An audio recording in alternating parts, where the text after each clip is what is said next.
19th century North America and the Caribbean, Alpha Monthly Review, White Supremacy Confronted, U.S. Imperialism and Anti-Communism versus the Liberation of Southern Africa from Rhodes to Mandela, Alpha International Publishers, and most recently, in the book we'll be discussing today, The Dawning of the Apocalypse, The Roots of Slavery, White Supremacy, Settler Colonialism, and Capitalism in the Long 16th Century, just published by Monthly Review. So welcome, Gerald, and thank you very much for making the time to speak with me today. Well, thank you for inviting me. It's a pleasure. The publication of The Dawning of the Apocalypse comes at a very important moment. After all, we've seen ongoing mass protests against white supremacy and police violence amidst what some analysts would describe as perhaps the worst crisis in the history of capitalism. And these mass protests have taken shape in the wake of conversations around the anniversary of 1619, when some analysts, like Pulitzer Prize winner Nicole Hannah-Jones, traced the arrival of Africans to North America and the beginning of slavery. Yet, as the subtitle to your new book suggests, you trace the roots of this system to over 500 years ago, and alongside the rise of capitalism. By 1492, you demonstrate that slavery was an established fact that was extended to the Americas and deepened in Africa. So I wanted to start by asking how you came to this project and what inspired you to write this book now? Oh, I came to this project. Well, as you suggested, I did this book on the 17th century. And when you study the 17th century, you become curious about the previous century as well. Interestingly enough, I think it was 2017 to 2018, you can find it on YouTube, I was doing in conversation with Paul Coates, the publisher of Black Classics Press, and the father of Ta-Nehisi Coates. And I was grappling with this 16th century project, and I was actually asking the audience,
because the Black experience in Cuba has been altogether different from on the North American mainland.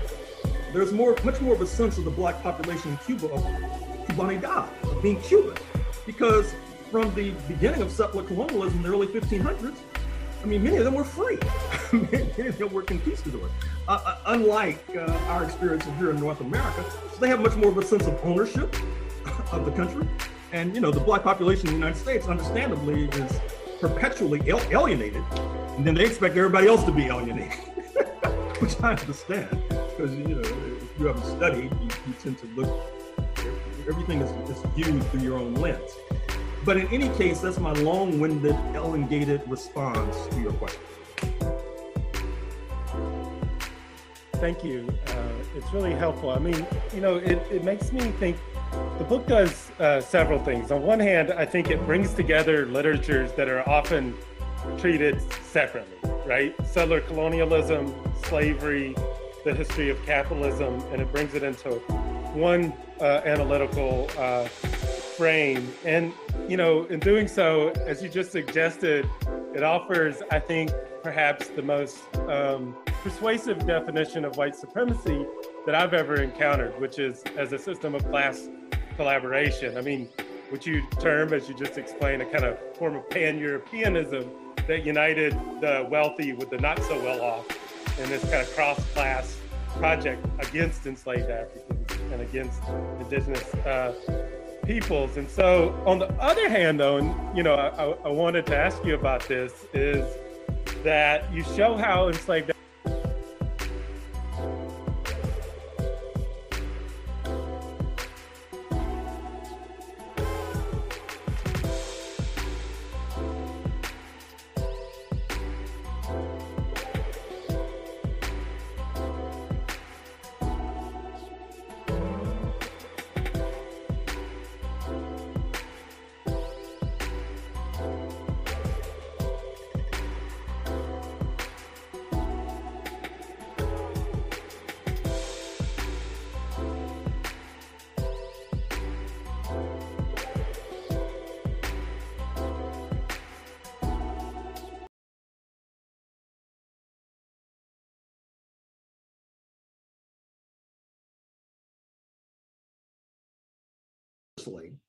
by the Africans and the indigenous population, that they both fought each other to exhaustion to a certain degree.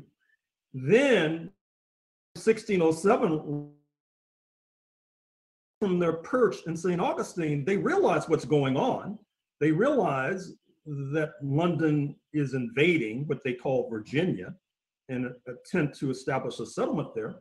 But they're basically at a loss to do anything about it because they've been so weakened in Florida over the years. Now, many who are listening to me now probably know about the subsequent history of Florida, of the people we know as the Seminoles, how in the 19th century, after the United States takes over from Spain, circa 1820, the Seminoles and the Africans basically fight the United States to a standstill in three different wars, 1819, 1820, middle 1830s, and then the 1850s, before they're all subjected to ethnic cleansing and moved westward to southern Texas and to Mexico, where their descendants continue to reside.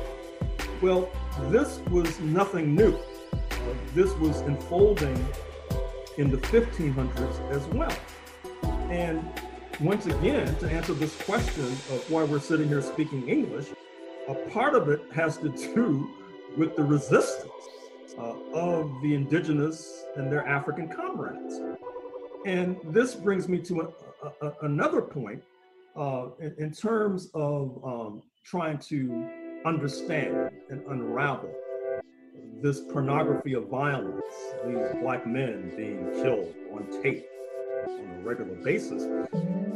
I find it somewhat disappointing that even those who consider themselves to be class warriors and turn up their nose at what they call identity politics. I'm not sure what that means. Sometimes it seems to me anytime Black people organize. But they haven't been able to understand that part of what's unfolding on our streets is an unresolved class question. That is to say that unlike the settlers, the enslaved from the beginning were engaged in class struggle. Ultimately, their class struggle creates a crisis for the Republic leading to the US Civil War, but unresolved is this still obtaining idea that their lives are cheap and therefore they can be executed willy-nilly.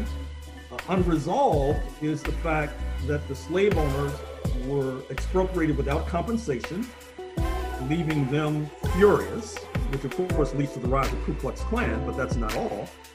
It drove many wealthy families into poverty. And to tie this back to the 1500s, unresolved is this point that the enslaved population was not adverse to collaborating with the antagonists of the slaveholders, be it the man I call the John Brown of France, who was repeatedly sailing throughout the Caribbean to collaborate with the Africans against their slave owners, continuing with the Africans under the Union Jack collaborating with the Spanish against the English, up to and including Stonewall's Revolt in 1739, then collaborating with the English against the Yankees post 1776, perpetually collaborating with the indigenous population, as noted with regard to the people we call the Seminoles and other ethnic groups, indigenous ethnic groups, too numerous to mention. Continuing in the 20th century, Black nationalists collaborating with Tokyo, Black Marxists collaborating with Moscow, Havana. And so I think that if we understand this unresolved class question of slavery, it puts us on a faster track to resolving this apparent mystery of why are these Black men perpetually being killed on camera, and hopefully putting us on a faster track towards repairing this situation through a dedicated program of reparations, for example. I want to ask you about, that connection that you just drew between this book and Black Marxists collaborating with Moscow and with Havana. This has been a major theme in your work, and some may read your work as a shift, the shift towards this longer periodization. I read it rather as a kind of culmination of your long project to demonstrate the importance of situating apparently domestic developments within a global correlation of forces. And, after all, in this new book, you extend a deepened scholarship that really goes back at least to some of your earliest books like Black and Red, where you show the costs for failing to grapple with, W.B. Du Bois's trenchant critiques of white supremacy, of capitalism, of colonialism at mid-century. And, anti-communism, you've long argued, led to a retreat from their global visions and created a vacuum that was filled by the far right and by the imperialists, the theme that you also take up in a timely and important book for our own moment, Fire This Time, the Watts Uprising in the 1960s. So which one is it? Continuation or a departure in your view? I guess it's a little bit of both. I mean, obviously this book is trying to put the Black struggle in a global context. And that's nothing new in terms of my project. But obviously going back in time, I'm still debating whether I should stop here in terms of going back in time. Stop at 1492, actually 1453, because that's when the Ottoman Turks seize Constantinople, and that's really what kicks off this whole enterprise of settler colonialism, slavery, etc., as I explained a few moments ago. So I'm still torn as to whether I should stop with 1453 or keep going back. But of course, like everybody else, I'm affected by the pandemic. And it's unclear when these archives are going to open, which, I have to say, I feel wounded as a result. Because to be frank with you, for about 20 years, I've been traveling just about every weekend when I'm not writing to archives. And now I'm not doing that anymore. I'm going to have to reinvent myself. Well, I certainly hope that, the research that our, scientists in Cuba and China can get as they anticipate, a vaccine into our hands so that we can travel again, and that it's a public good. And we don't have these corporations get their hands on it. So, the world would benefit from your labors in the archives. It's an amazing thing for us, a real gift to the world. I wanted to, ask you about this, that you just talked about, the global context. You not only challenged, I think, the periodization of the roots of white supremacy, you're talking about, mostly U.S. historians trace it as originating in the U.S., and despite the kind of range of scholarship on the topic, few have looked at the roots of white supremacy in this global context that you trace for us. And you suggest that it's important to do so, as your answers have explained, because of the dominance, not the least of which is London in the slave trade and colonialism, absolutely critical to the process in North America. And so, I just wanted to, kind of come back to this where we started now, and invite you to say why that global context is so important now for these, ongoing struggles.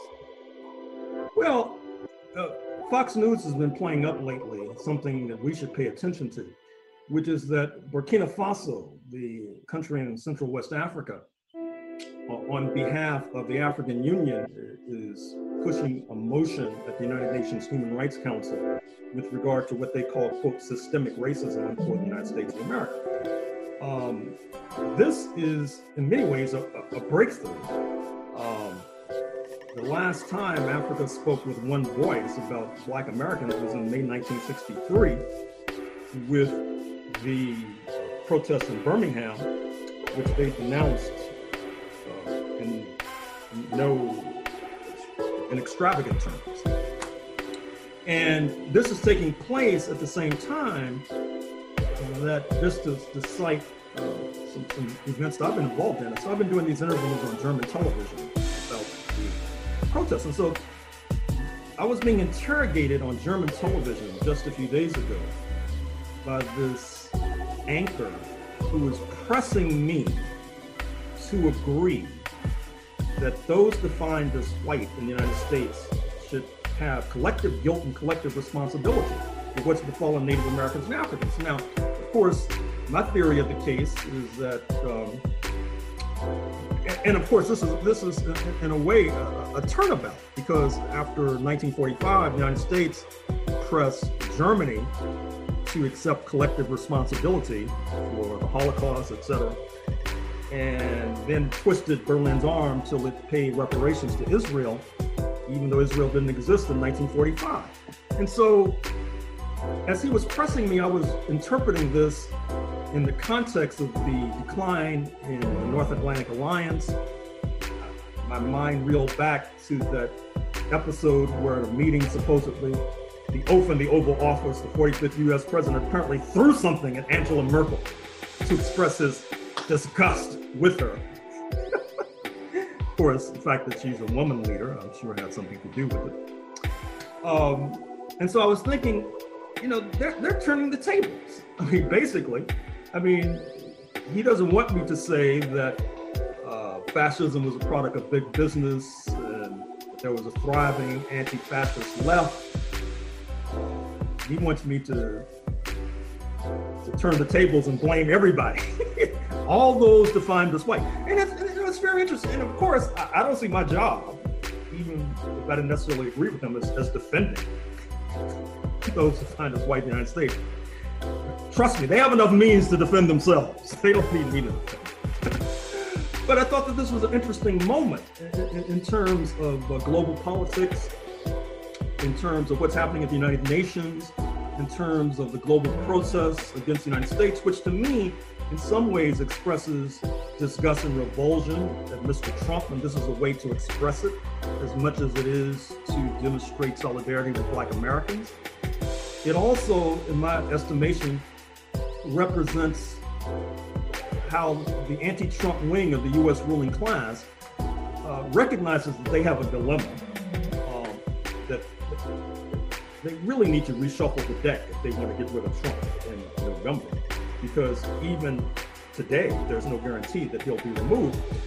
And then I thought back to the headline of the Financial Times of London about how in the last few days, corporations have donated $500 million to organizations like the NAACP Legal Defense and Education Fund. Pause that. Remove that. Welcome to Subversive History, an anti-imperialist, anti-capitalist, anti-colonialist, anti-revisionist Twitch stream, right? Where we review like the historical books about subversive history that, you know, you might find yourself like struggling to get through, you know, that might seem like, you know, a really good read when you're adding it to cart, but by the time it gets there, you're just kind of like, I'll get to it later. You know, hopefully, like, we inspire you to read along with us. You know, like we've said before, this Twitch stream is a little bit different. You won't find us reacting to, you know, our favorite candies or like whatever the hell is going on Twitter. And there's like a lot to react on Twitter right now. We're honestly missing a gold mine. Yeah, like, dude, they just tried real lazy content.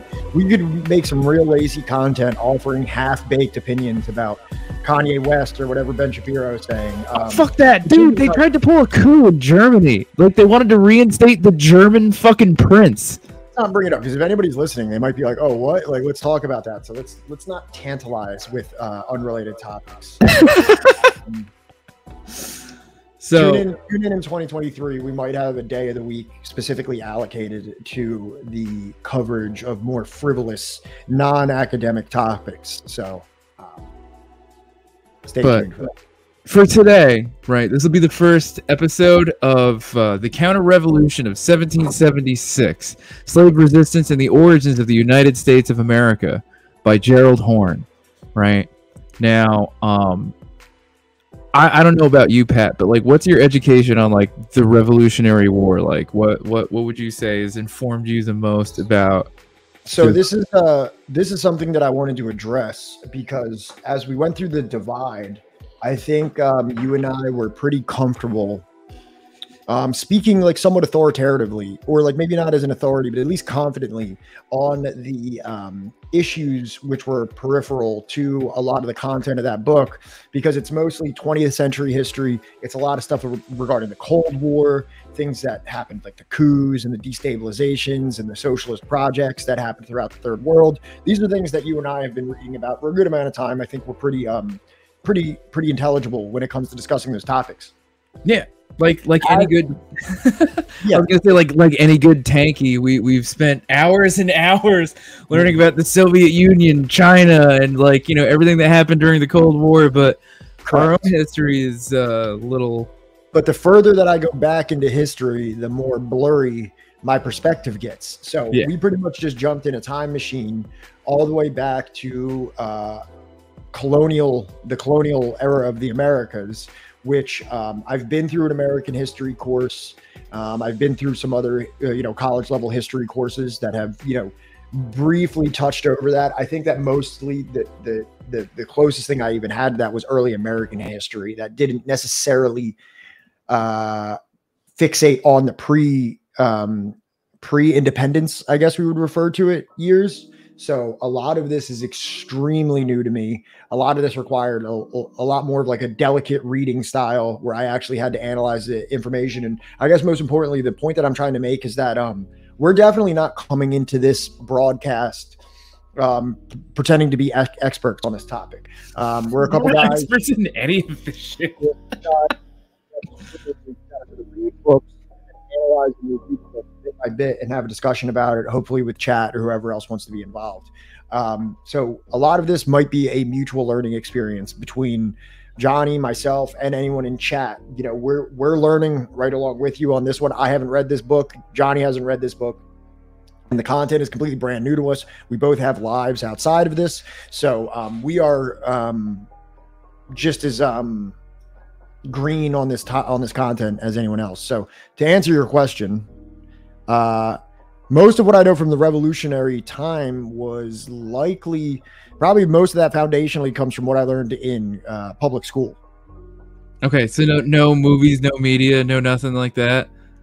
Well, I've seen a couple movies. All right, yeah, like come on, that's what really informs people about like. I know you want to say it. So go ahead and say it. No, come on, say it. The Patriot. The Patriot. The Patriot with Mel fucking Gibson. That's what informs you on like American history. A lot of the revolution, like so, and this is, I think, the thesis of Professor Horn's book here. I think that a lot of people, at least for me, the first thing that comes to mind in the revolutionary times is the Boston Tea Party, and terms such as no taxation without representation. Right. You know, the British are coming. You know, Jesus Christ, what's that guy's name? Paul Revere. Yeah, Paul Revere. Yeah. Two if by land, one if by sea. Boston Tea Party, no taxation without representation, the abuses of the crown in terms, mostly on the autonomy and the taxation of the colonies.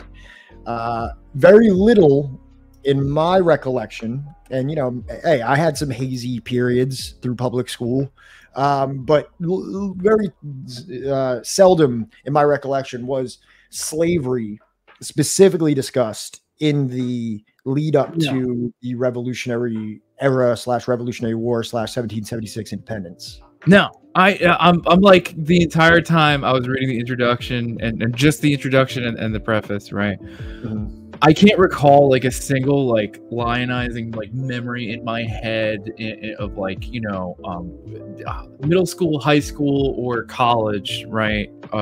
Where slavery was brought up during like, you know, the colonial / like independence era of America. Like it gets brought up a lot around like, you know, because of everything going on with like the Supreme Court and like the Constitution and stuff like that. It like I've learned a lot about that kind of history like through that. But as far as like my primary or secondary education discussing anything about like slavery influencing the Revolutionary War, no, I didn't know anything. And it's also interesting that like I knew that like England abolished slavery before America, but and I also knew that I think as I started to wade into the waters of leftism, I learned more about the like indictment of the United States project as being one of the latest ones to abolish slavery. I think the only one that held on to slavery longer was Brazil, or should I call it the Portuguese colony of Brazil? I don't think it was Brazil as it exists today. I'm pretty sure it was essentially a Portuguese slave plantation. I don't think they outlawed it though till like 1888 or like some other. Only 20 years after the United States, and relative to the history that we're discussing, it's really not that egregious, to be honest. At least in comparison. And even so, I don't want to jump too far into this, but like as I started wading into the waters of leftism and I started to become more familiar with the common criticisms of the United States historically, I learned that the United States held on to slavery for quite a bit longer than many of its European counterparts. And that is something that is extremely important to the introduction to this book. I don't want to jump too far all over the place because I'm sure we'll get to it somewhat sequentially, but that reverence for the institution of slavery was a major sticking point between the British colonies and the British mother country. The Mutterland of America. Is that what they call it? I don't know. I know we don't have a ton of people in here right now, but for anybody that is in here, I already shared a PDF to the book in the chat for anyone that wants to read along or save this for your own references, or if you want to prepare for Sunday's coming stream where we do the next portion, feel free to save that. Oh, is this the first spam? I think this is the first spam. Let me see how to get rid of that. How do I fucking... I wish Lily was here. Oh God. Chat settings. Am I not allowed to? God damn it. Just leave it. Who cares? Yeah, I don't really care. Does it bother anyone else in chat?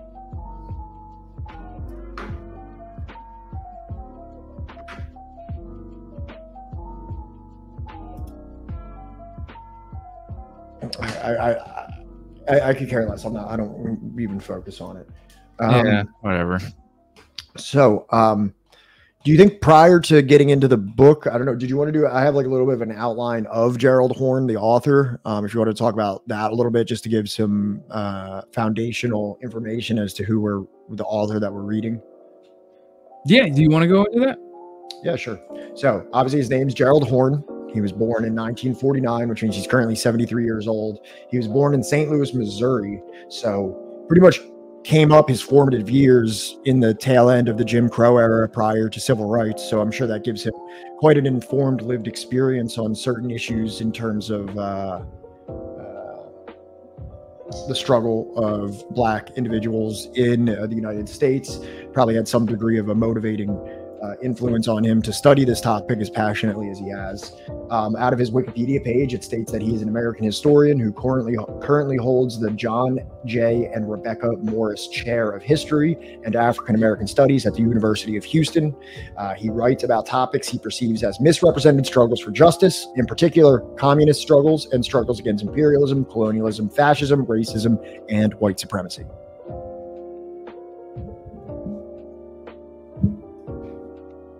I wish I could take a class by him. That would be cool. That would be cool.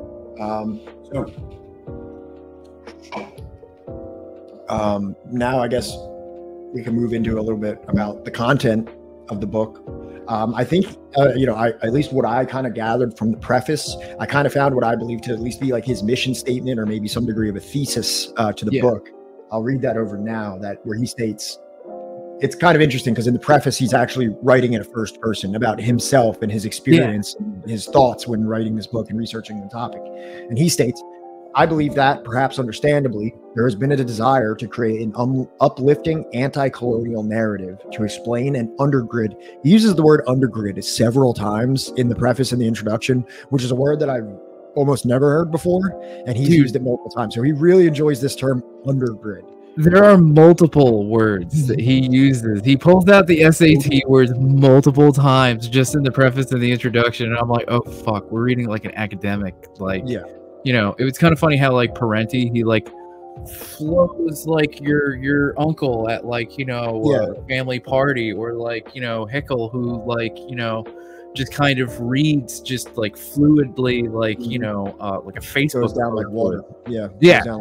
This is like, nah, bro. You're gonna break out the thesaurus, or at least Google like a word or two. Yeah.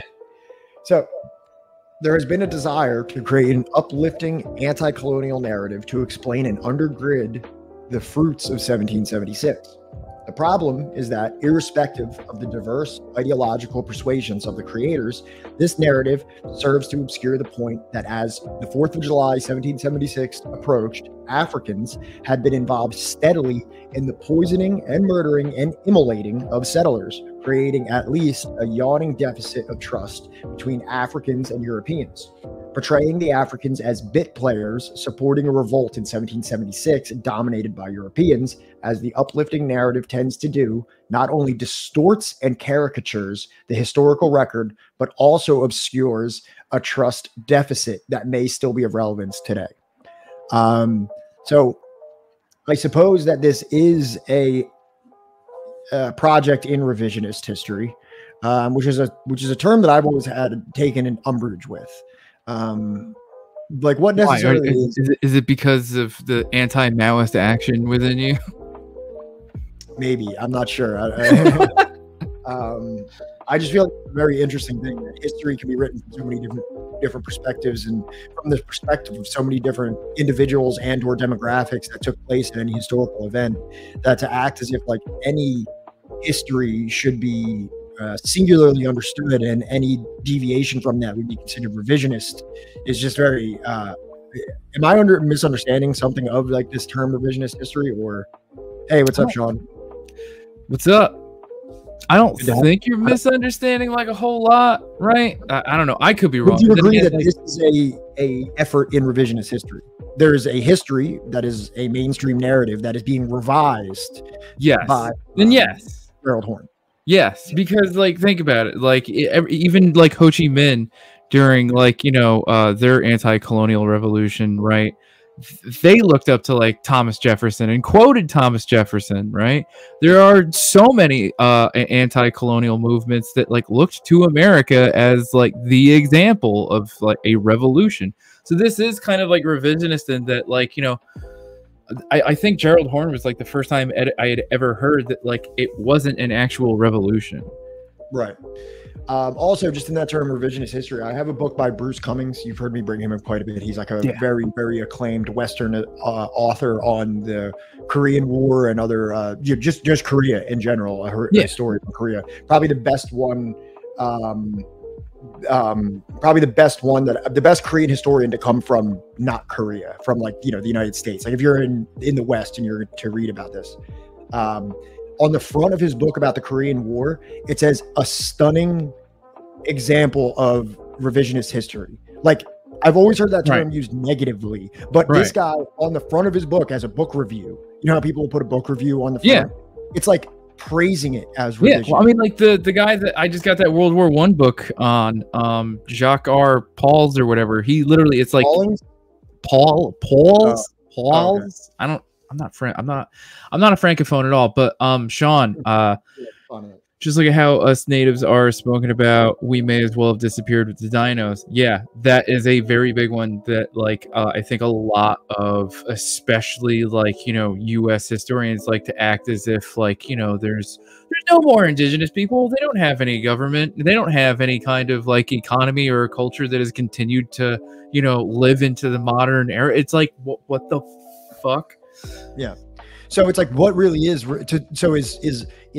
offering a corrective to that historical misconception revisionism, or is it correctionism? You know what I mean? Like when someone levies these correction, especially because me and you on this stream have delved into the various CIA and British intelligence services that have intentionally disseminated propagandist historical revisionism, such as that of like I don't want to get too crazy here. You said the fucking word.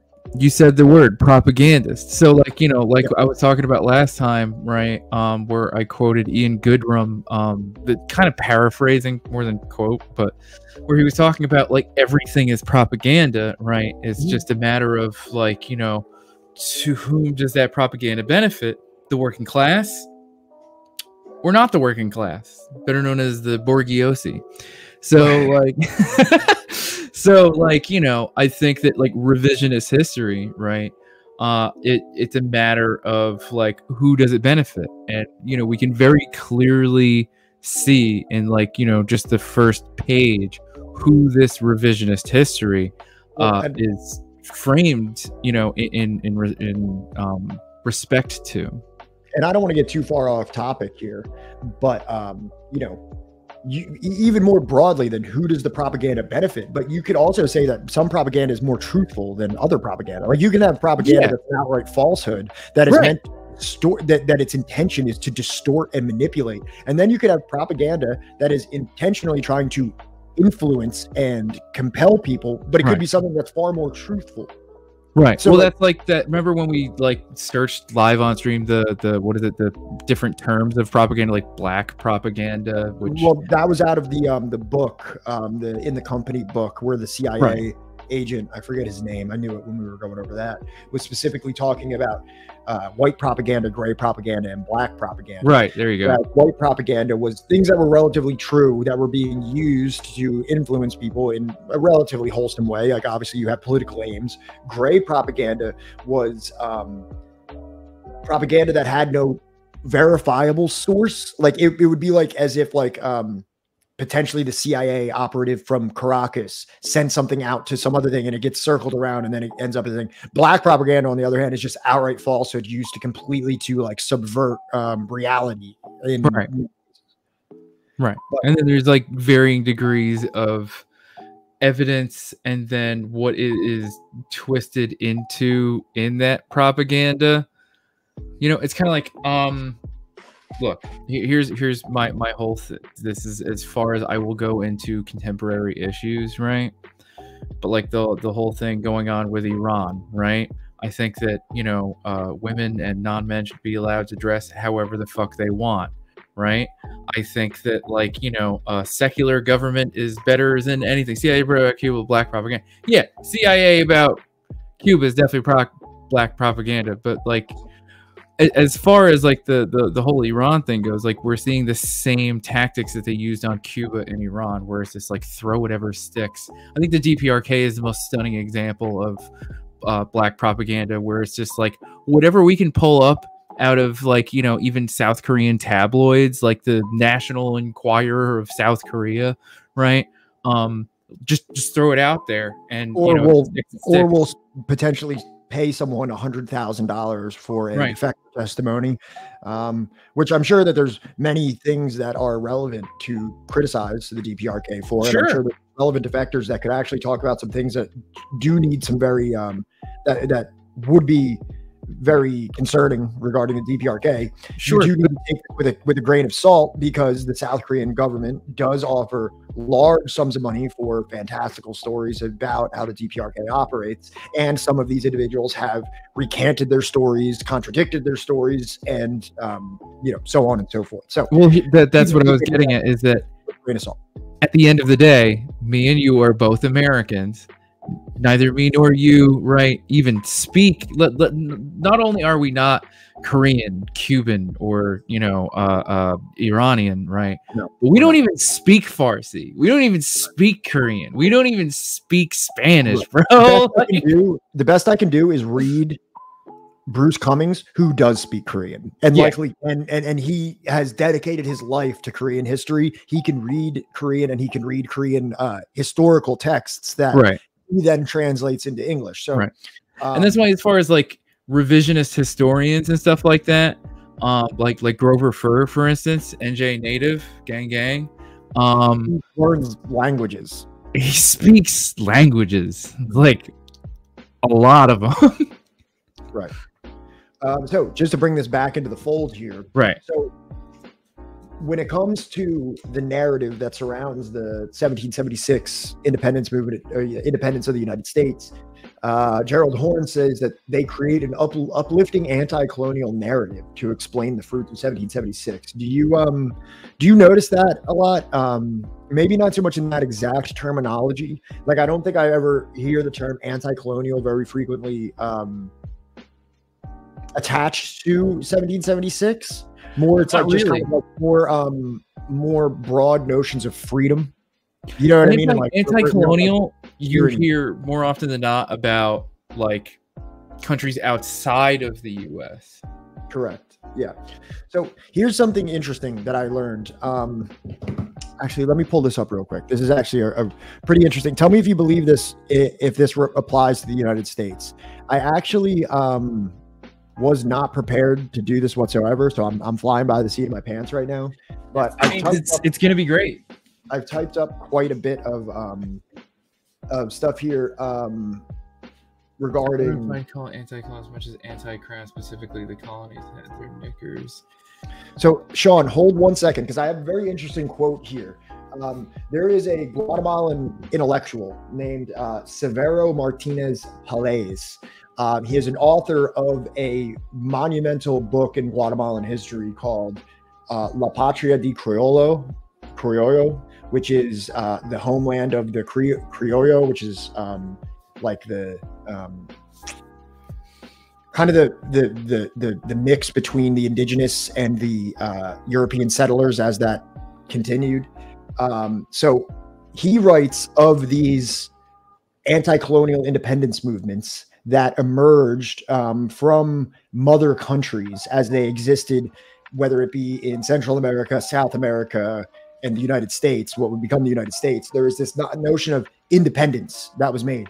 And this is a quote from him, and I think it's such a great quote to contextualize these and separate them from other like true, sincerely independent anti-colonial movements. And he states, my contention is that the temporal end of colonialism did not signal the demise of the processes inherent to its operation, as neither independence nor the liberal reforms succeeded in dismantling them. The reason for this is not difficult to understand. The social groups that assumed power at those crucial times, criollos at first, and then medium-sized landowners later on, did so precisely to benefit from the colonial structure, not to transform it. 30 years of criollo dictatorship amounted to the pursuit of colonial policies without external influence. In effect, maintaining a colony without the presence of a mother country. Right. So this is saying that like there's this kind of like farcical idea of independence. Like, so for example, in Guatemala achieved independence. So there was generations that from the time that the Spanish colonized Guatemala, generations had developed from the initial colonization, which means more and more people are born with no genetic or even really familial connection to Spain as a country. So by the time you're 3 generations out of Spain, you start thinking to yourself, why the fuck am I paying tributes and taxes? I have all this indigenous labor here that I'm already exploiting. I'm a rising merchant with, very little, with a waning allegiance to some Spanish crown that, that my forefathers had an allegiance to. We should be independent. And this independence was not necessarily a break from this colonial structure, but more so it just supplanted the Spanish crown ruler with a landowning elite. And many of these individuals were just Spanish-blooded Guatemalans. They're technically Guatemalans because they never lived in a country other than Guatemala, but they've never lived in the mother country. So they're, by definition, Guatemalan, but they are Spanish-blooded individuals that are still holding an oppressive apparatus over the indigenous individuals, and in cases mostly outside of Guatemala, the enslaved individuals also. All right, so before we get too far ahead, I do want to start getting into the book because, like, you brought up something that, like, had me thinking about this part of the book where he starts talking about how it wasn't just the U.S. colony that was going on here, right? There were competing colonial powers. Right. And we don't really learn too much about those competing colonial powers, at least in like U.S. history, beyond a handful of events, like the War of like 1812, or like the 7 Years' War, or anything like that, right? Let alone any of the other colonies that were going on at the same time that were right off the coast of the mainland, right? Because he starts talking about how London realized that a massive slave uprisings in Jamaica and Antigua, most particularly, could portend the collapse of the Caribbean colonial project as a whole. As Africans strained to assert themselves forcefully, if not rule altogether, such rebelliousness made London more susceptible to sweet reason and ultimately abolition, as it considered the further expenditure of blood and treasure that could have gone to bolster British India or territories elsewhere. See, like, right. This map that we're looking at is like a map of like, what he refers to a lot, in these two parts as the mainland. But there's no Jamaica, there's no, Caribbean or anything down in there. But I do like the fact that it includes the part about Florida, because like Florida's going to be important here. And there's a lot that I learned about Spanish Florida that I learned from reading this that I was not previously aware of. Before we get directly into that, because we're definitely going to talk about Florida. I just kind of want to set the stage a little bit for like where this book's jumping off from, so that we all kind of understand that. So this is first, the image that we're looking at is a good thing to kind of talk over here. So this is 1750. This is 26 years before the United States declared its formal independence. Right. You can and see he jumps around like quite a bit. Like he'll go from like 1688 to like 1712, then suddenly we're in 1741 in the same paragraph. So you can see here, France is in blue. France is in holding a significant control of portions of Canada, which would, I'm not the best at geography, but this would be Quebec. Is what would become French-speaking Quebec. So that makes perfect sense that there's a heavy French influence up here. That comes all the way down to Louisiana, which in my elementary understanding of American history, there was a certain purchase of this area from the French, if I'm correct there, right? There's a certain purchase. I seem to recall some kind of a purchase. Then we have Spain, obviously, which, obviously they landed in, they were exerting a lot of colonial control over South and Central America and Mexico. So it makes sense that they're popping up in this southern region. And then you have what we've all known as the 13 colonies, like this kind of New England, New York, Philadelphia, down Baltimore, and then way down here to like Charlestown and Savannah is like the British colonial states. So it's important to understand that there is a vying and volatile clash and of colonial powers existing in the quote unquote new world. Right. And this creates and on top of all of this, there's the indigenous people. There's the first indigenous that are like trapped in this. Who are not passive agents in their own displacement. There's quite a bit of not only resistance from the indigenous individuals, but there's allegiances and collusions and various, like, depending on which area it is, you have some indigenous groups that are working with certain colonial powers against other indigenous groups. There's some that are working alongside with enslaved Africans. There's others that are, it's so complex, this ecosystem that we're looking at here, with so many different powers and so many uneasy alliances, that's like such a huge part of this, that the point that he's making here is that the competition between the colonial powers, which at one point sought to enslave and exploit Africans and displace the indigenous, will come into begrudging alliances with Africans or the indigenous for the purpose of gaining an upper hand over the competing colonial power. So you will have Spain, for example, here's Sean. A lot of natives were pro-crown. Some elders weren't. Some were neutral. Turns out we aren't a monolith. Yeah, exactly. So there's an entire continent of indigenous groups and communities that have varying support, alliance, battling, resisting. It's like any good nation, like they had, groups that are vying against one another, and thus they will like make like a certain type of an alliance potentially with the French or with the English for the purpose of like another competing issue that they may have. So there's so much to this that, exactly like Sean is saying, you can't look at any of these things as if it's a monolith, because it's such a turbulent and volatile ecosystem that's going on in this time prior to independence. And it's like, it's no wonder that they don't teach it like this, because like I can't imagine like my high school history teacher that like felt the need to teach us about outdated eugenics one time for like 45 minutes, like trying to discuss all of these competing like colonial factions, along with like, discussing like, all the different like, First Nations accurately in any way possible. Right. So with this being understood, we kind of understand, at least very, very surface level, what the colonial kind of structure is of the New World at this time.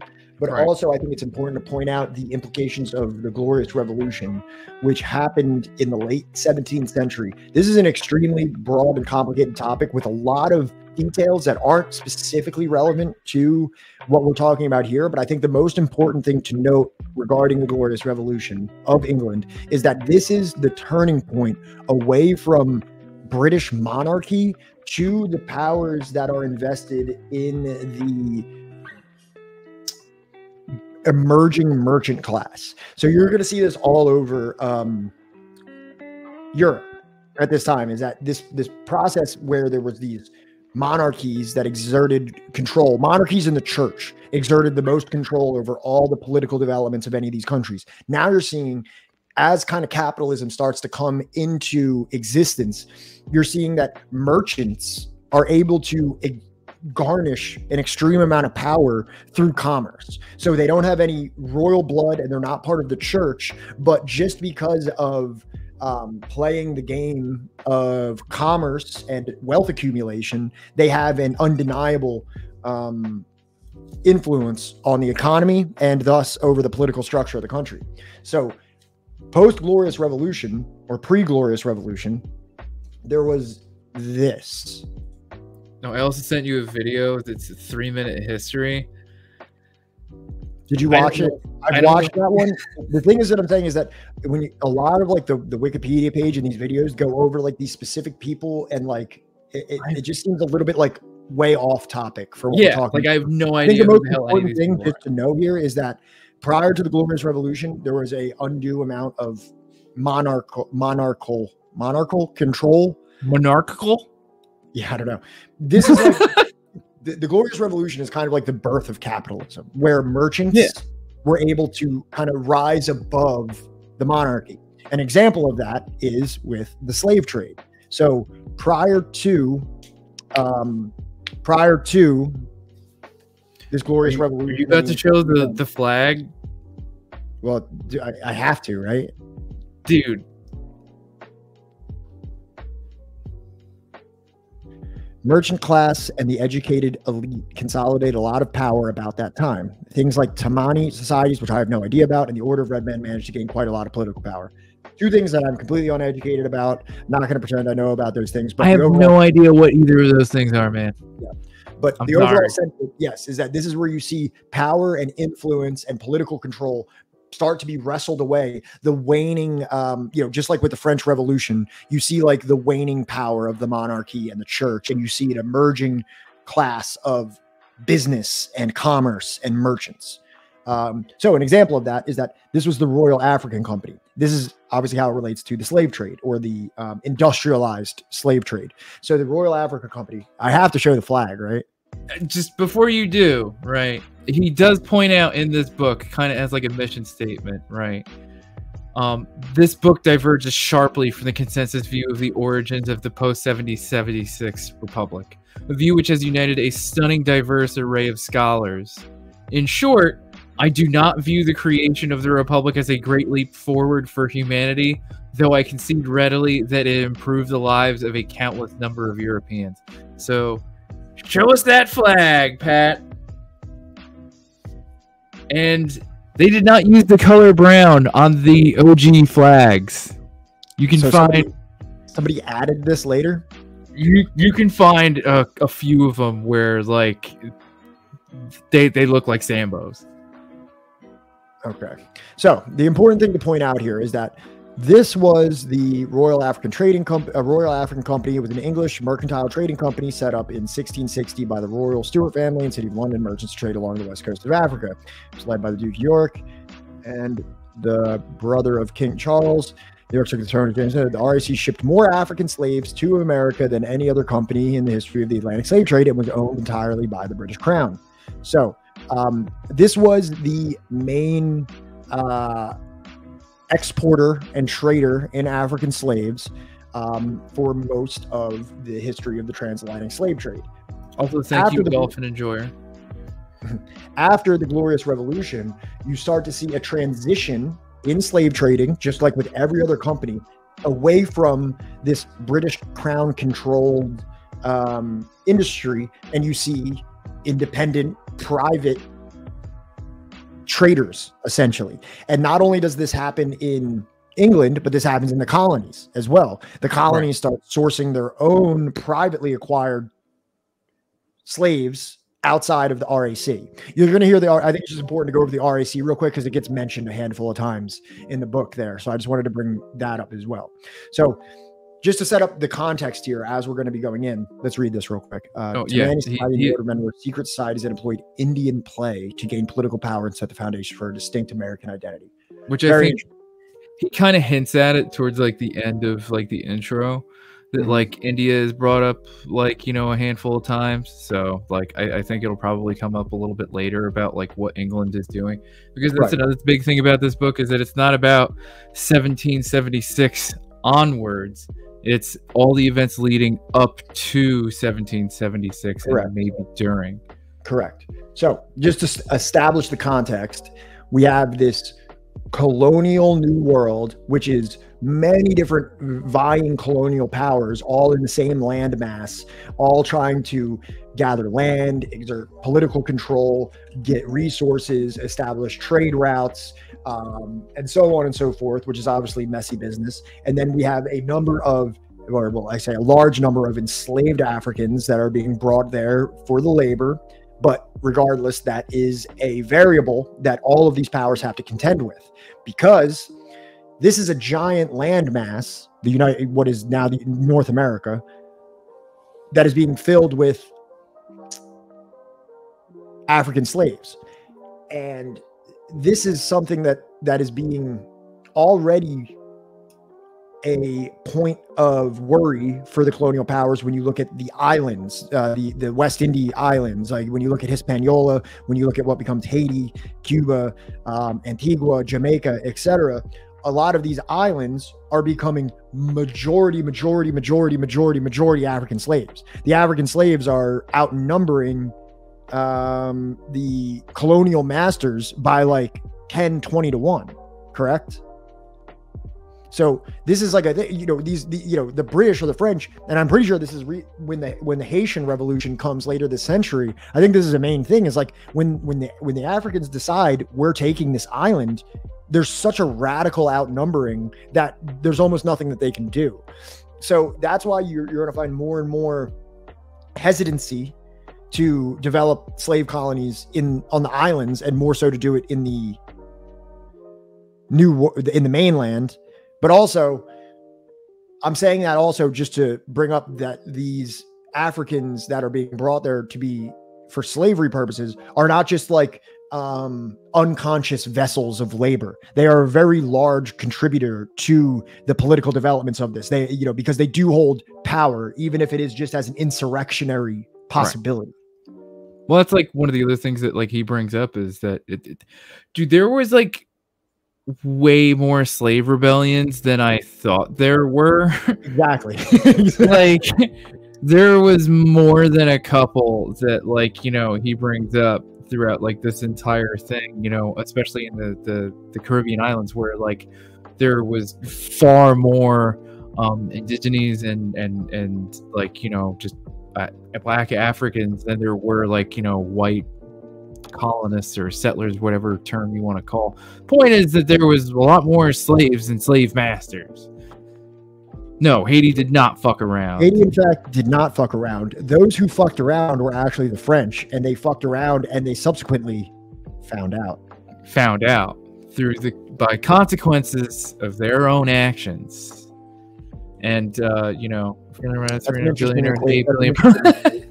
that's an interesting equation. We're going to have to take that into account and, do the math on that one. Wait.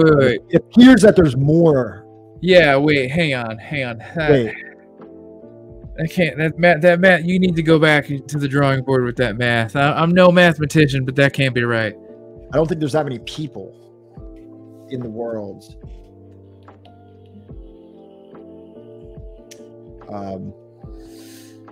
Here's just a little quick example that I brought up just to kind of illustrate what you were just talking about, Johnny. Something I had never heard about, the Jamaican Maroons. Oh, yeah. No, this part was crazy because I was like, what the fuck? I never heard of this. Yeah. Jamaican Maroons descended from Africans who freed themselves from slavery on the colony of Jamaica and established communities free of free black people in the island's mountainous interior, primarily in the eastern parishes. Africans who were enslaved during the Spanish rule of Jamaica may have been the first to develop such refugee communities. The English, who invaded the island in 1655, continued the importation of enslaved Africans to work on the island's sugarcane plantations. Africans in Jamaica continually resisted enslavement, with many who freed themselves becoming Maroons. The revolt disrupted the sugar economy in Jamaica and made it less profitable. The uprising decreased after the British colonial authorities signed treaties with the Leeward Maroons in 1739 and the Windward Maroons in 1740, which required them to support the institution of slavery. The importance of the Maroons to the colonial authorities declined after slavery was abolished in 1838.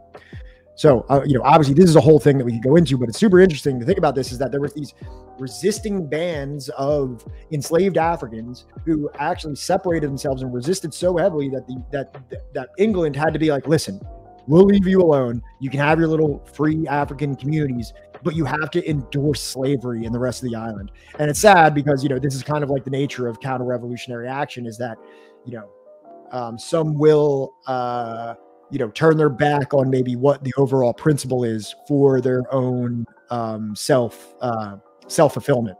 So it seems as though that the Jamaican Maroons did achieve their independence, but also did so at the expense of a complicit acceptance of slavery. I definitely want to read more into it, because there's an argument to be made that it's better for us to have at least some communities which can at least build up productive. I'm not going to put myself into the mentality of an enslaved African in a Jamaican sugar plantation and be like, well, what they should have done actually, I'm just stating the way that I'm reading it on this Wikipedia page. But I understand completely that, this is a dire time, and maybe this was the most beneficial way to move forward for this. Right. Because if all of them are enslaved, then there's no chance of fomenting like a rebellion.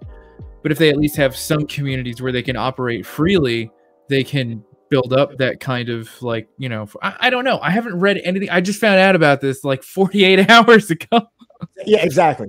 So so I can't make any kind of really broad statement on that, but I think it's important now that we get into the Somerset trial. Right.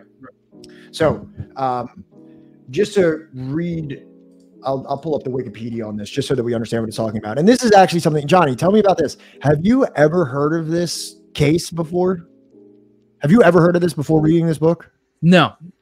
And is that weird? Don't you think that this is something like obviously we hear about Roe versus Wade, and we hear about Brown versus the Board of Education, and we hear about Plessy versus Ferguson, these cases of an individual discrepancy that ends up influencing a major historical development. You know what I mean? Right. That's how a lot of these. To quote Gerald Horne, he said, "Those who reside in a nation constructed by slavery need to think longer and harder about contemporary manifestations of this peculiar institution, not least in terms..." What? No, go ahead. Finish what you're saying. Not least in terms of the kind of capitalism and republicanism that now obtains in North America, but as well as the degradation of labor in this nation, and how the racist stigmatizing of a formidable segment of the working class can reinforce a reactionary conservatism that bedevils the nation, which, we're kind of seeing them, for the 100th time right now. I agree 100%. But even in a modern United States, which at least Gerald Horne. Gerald Horne is. Did I say Ford? Author. I thought I said Horn. Oh no. Maybe you did. Maybe you had a Freudian slip. But so even in this modern era where I went to public school in New Jersey, and the public education system makes a pretty earnest nominal lip service to the civil rights movement and the slave movement and everything like that. You would think maybe they would mention this case. It just seems like it's understood as such a flagship moment in the abolitionism that it just seems like it should have a little bit more notoriety, right alongside the Emancipation Proclamation and other things of that historical relevance. Well, it's kind of like how they don't really bring up Bacon's Rebellion beyond the fact that the free black people and white people got together, but they never tell you For what? Yeah. What were they? And what happened after? Yeah, exactly. So just to give everyone, we've been talking about this for 5 minutes, and I'm sure you're all at the edges of your seat to understand what Somerset versus Stuart is, if you don't already know. I mean, that's a pretty broad assumption. But Somerset versus Stuart is a judgment of the English Court of King's Bench in 1772, 4 years prior to the American Revolution, or counter-revolution, I guess I should refer to it as, out of respect for the spiritual advisement of Gerald Horne, relating to the right of an enslaved person on English soil not to be forcibly removed from the country and sent to Jamaica for sale. Lord Mansfield decided that the state of slavery is of such a nature that is incapable of being introduced on any reasons, moral or political, but only by positive law, which preserves its force long after the reasons, occasions, and time itself from whence it was created. Is erased from memory. It is so odious that nothing can be suffered to support it but positive law. Whatever inconveniences, therefore, may follow from the decision, I cannot say this case is allowed or approved by the law of England, and therefore the black must be discharged. What happened here is that there was a slave from the British colonies, and that in a trip to England, the slave escaped. His name was Somerset. Or was it? Hold on. There's like a fax here. We'll just go down here. James Somerset was an enslaved African, and he was purchased by Charles Stuart, a customs officer, when he was in Boston.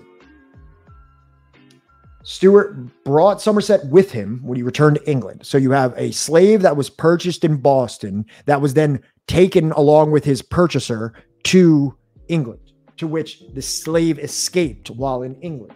In October 1771, Somerset escaped. After he was recaptured in November, Stuart had him imprisoned on the ship Anne and Mary and bound for the British colony of Jamaica. He directed that Somerset be sold to a plantation for labor.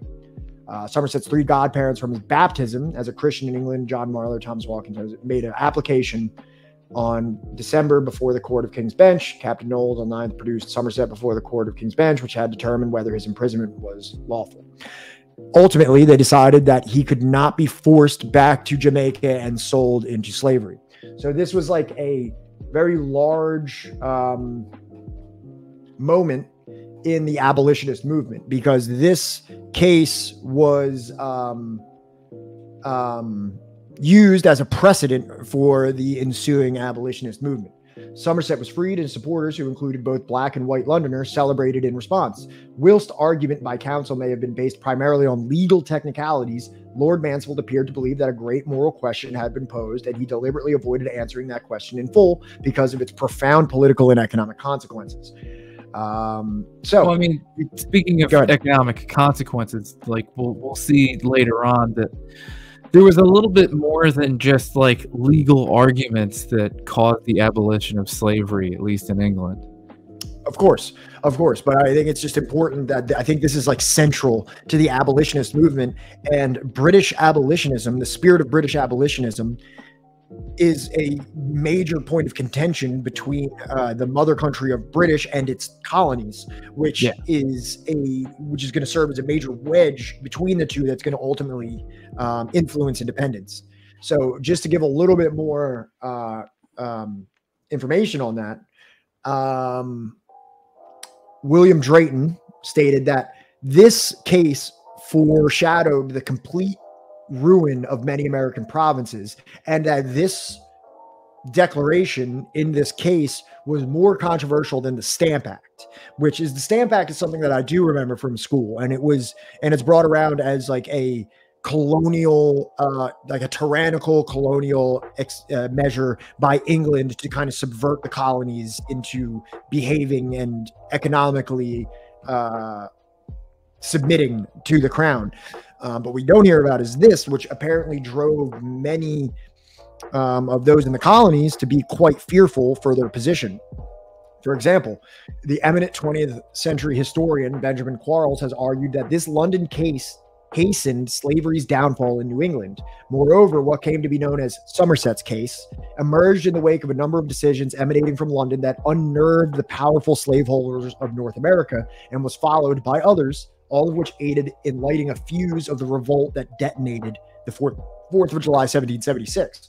So as I said, you have the Glorious Revolution, you have slave merchants that are growing more and more powerful. There are slave merchants in the New World, in the colonies, that are becoming very powerful within their own colonies, that are becoming less and less complicit with the crown of England and don't understand why they should need to bow to their whims.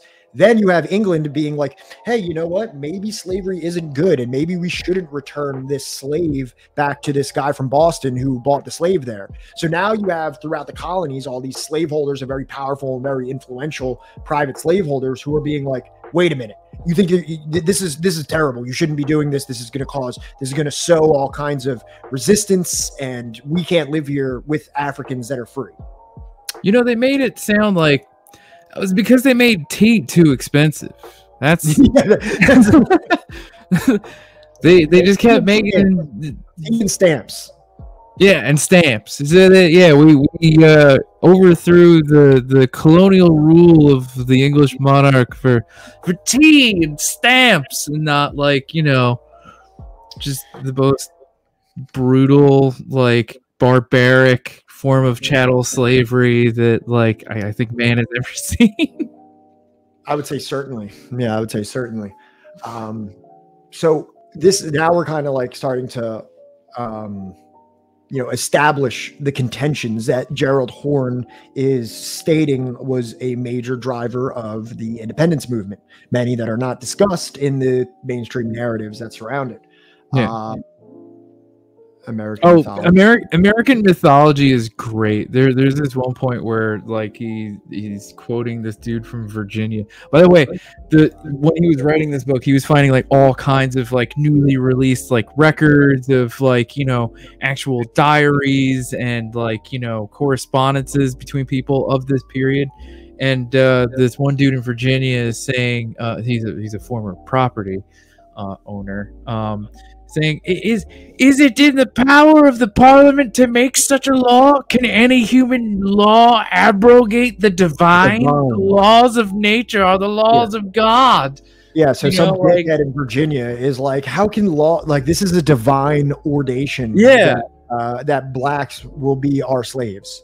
And that England, they're getting all, oh, you're going to pass laws? You think you can just law away the natural order of slave and master? So this is something that is coming from England, it's coming from Rhode Island, it's coming from Massachusetts, it's definitely coming from Rhode Island was making the most amount of money out of any of them. But you don't hear a lot. You hear I think there's a lot of like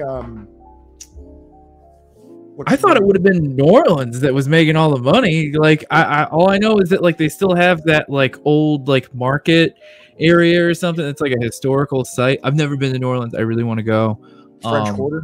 Yeah, like, is that the one where, like, you know, they literally have preserved like the market area where people were like once sold and shit, and it's like Maybe. super I fucking went haunted. to New Orleans once, and I was only there for a few days, and I was definitely in the French Quarter. If any, there's probably someone in chat that knows a little bit more about that than me. But so here we have another quote from Gerald Horne that kind of states like the overall intention of this book and what he hopes to establish through the ensuing chapters. And he says it in very plain English. This is a book about the role of slavery and the slave trade in the events leading up to July 4th, 1776, in igniting the rebellion that led to the founding of the United States of America. So the often overlooked role of slavery and the slave trade to the revolution. Notably, as the seditiousness of rebellious Africans intersected with the machinations of European powers, Spain and France most particularly. It is a story that does not see the founding of the United States of America as inevitable or even as a positive development for Africans or indigenous most particularly. I argue that a number of contingent trends led to 1776. As we know, the now leading metropolis that is New York was once controlled by the Dutch. The area around Philadelphia once was colonized by the Swedes. Shout out Swedesboro. New Orleans had French, the Spanish, then French rule once more. Jamaica went from Spain to Britain in the mid-17th century. The colonizing of the Americas was a chaotic process for which teleology is particularly appropriate. It was not foreordained, which is a word I've never heard before, that the stars and stripes would flutter at all, least of all over so much of North America. So I think that has a lot of foreshadowing for a lot of the topics we're going to be discussing. Do you agree? Yeah, yeah. No, he goes on to talk about how Guy Fawkes, you know, the dude from like the V for Vendetta mask, that shit. Yeah, Guy Fawkes. remember the 5th of November, which, by the way, I think was either supposed to be or was the first day that we streamed.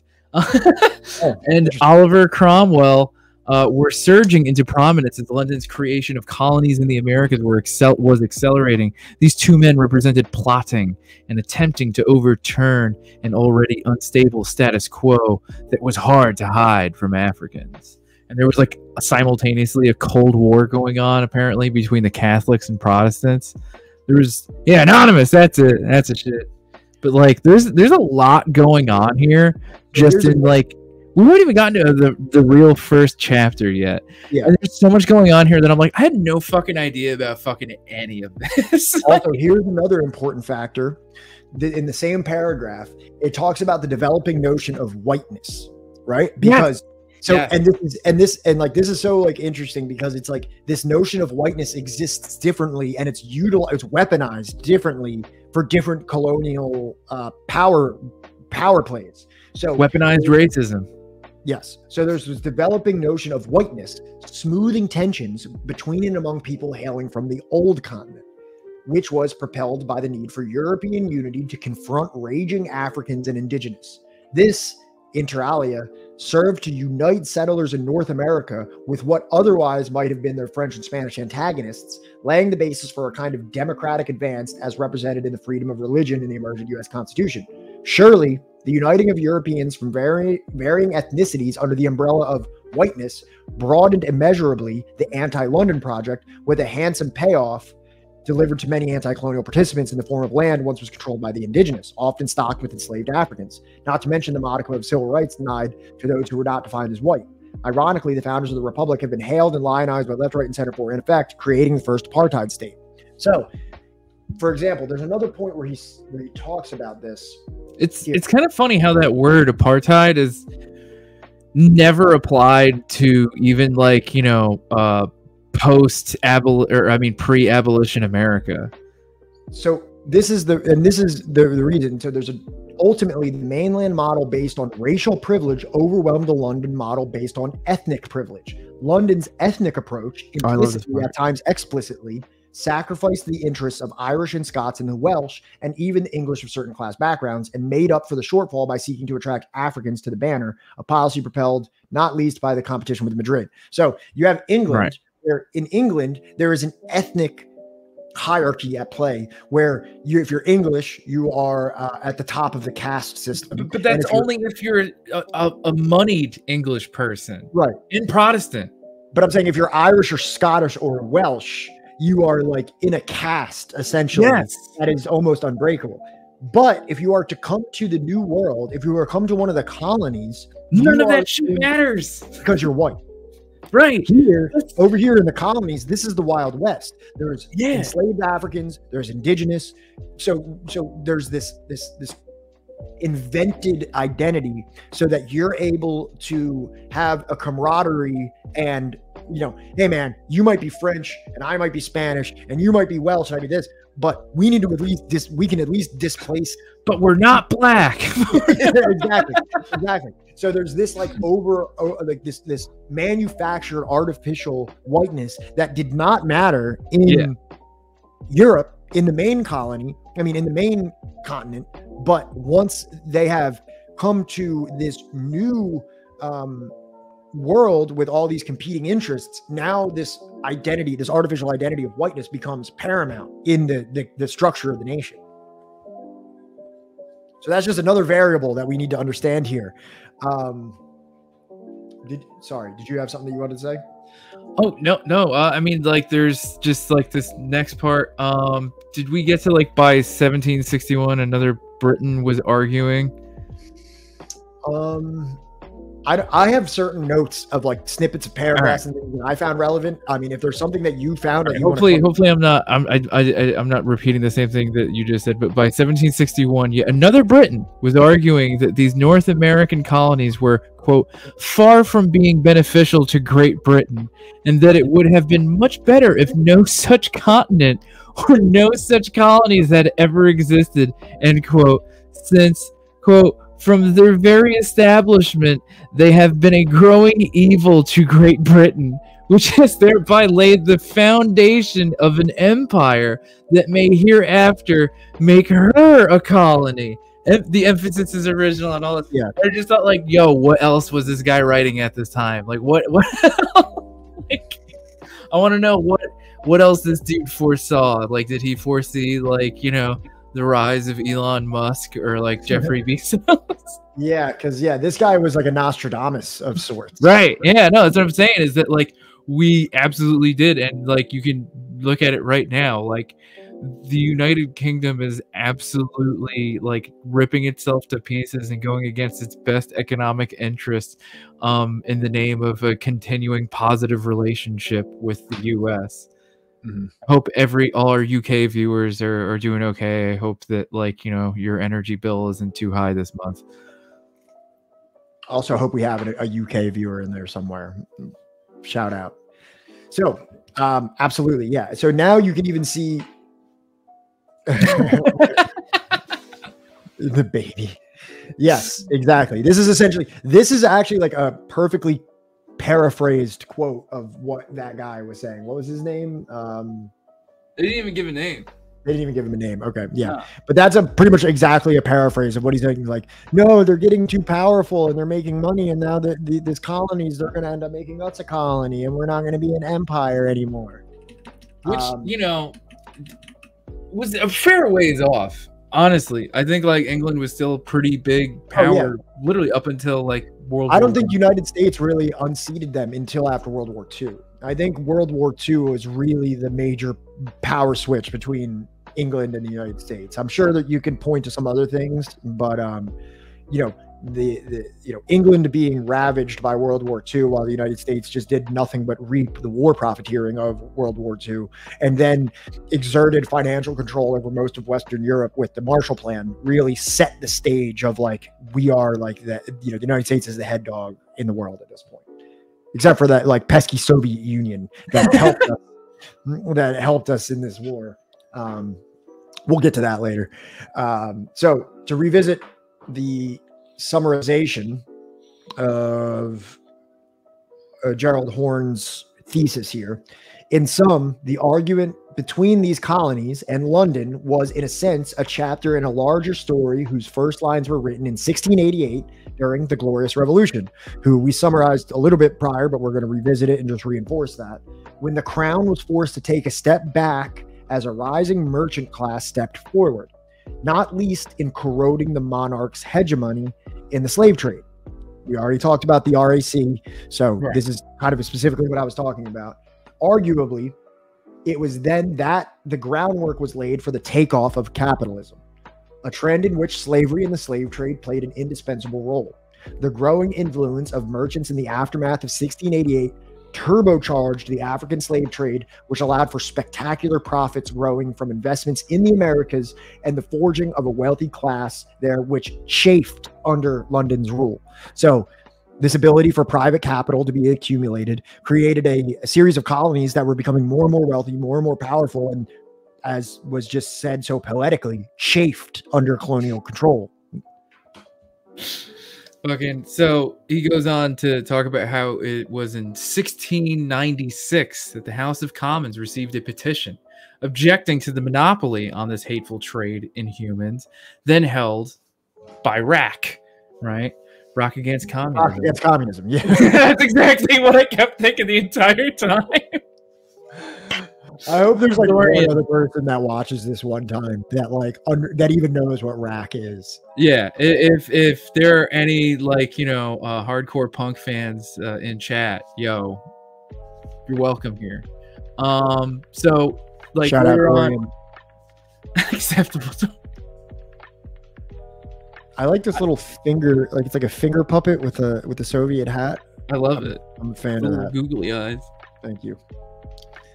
So he goes on to say, he talks about how the petition was signed by individuals referring to themselves as merchants and traders of Virginia and Maryland, who argued that their plantations were capable of much greater profit and production if they were sufficiently supplied with, you know, slaves. They would produce twice the quantity they do now. And I'm just going to skip ahead here to the gross profits were sometimes as high as 1,600%. Have you ever heard apologists be like, "Oh, slavery wasn't even profitable"? Have you ever heard that? No, that's stupid. You never heard anyone say that? No, I've heard people try and like, you know, push back against the fact that like without slavery that like America as a colony would have probably floundered. You know, I mean, but that's I've heard some people say that, like, "Oh, slavery wasn't even that profitable." But it's like, no, it like literally is the only reason that this country even exists.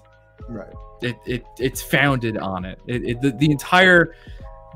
The entire Constitution, like as we're learning, right, is pretty much like fueled by what this book is talking about, and it's about slavery. It's about preserving slavery, right? And you know, he goes in, he has some very solid reasons here why, right, they wanted to keep slavery and why, right.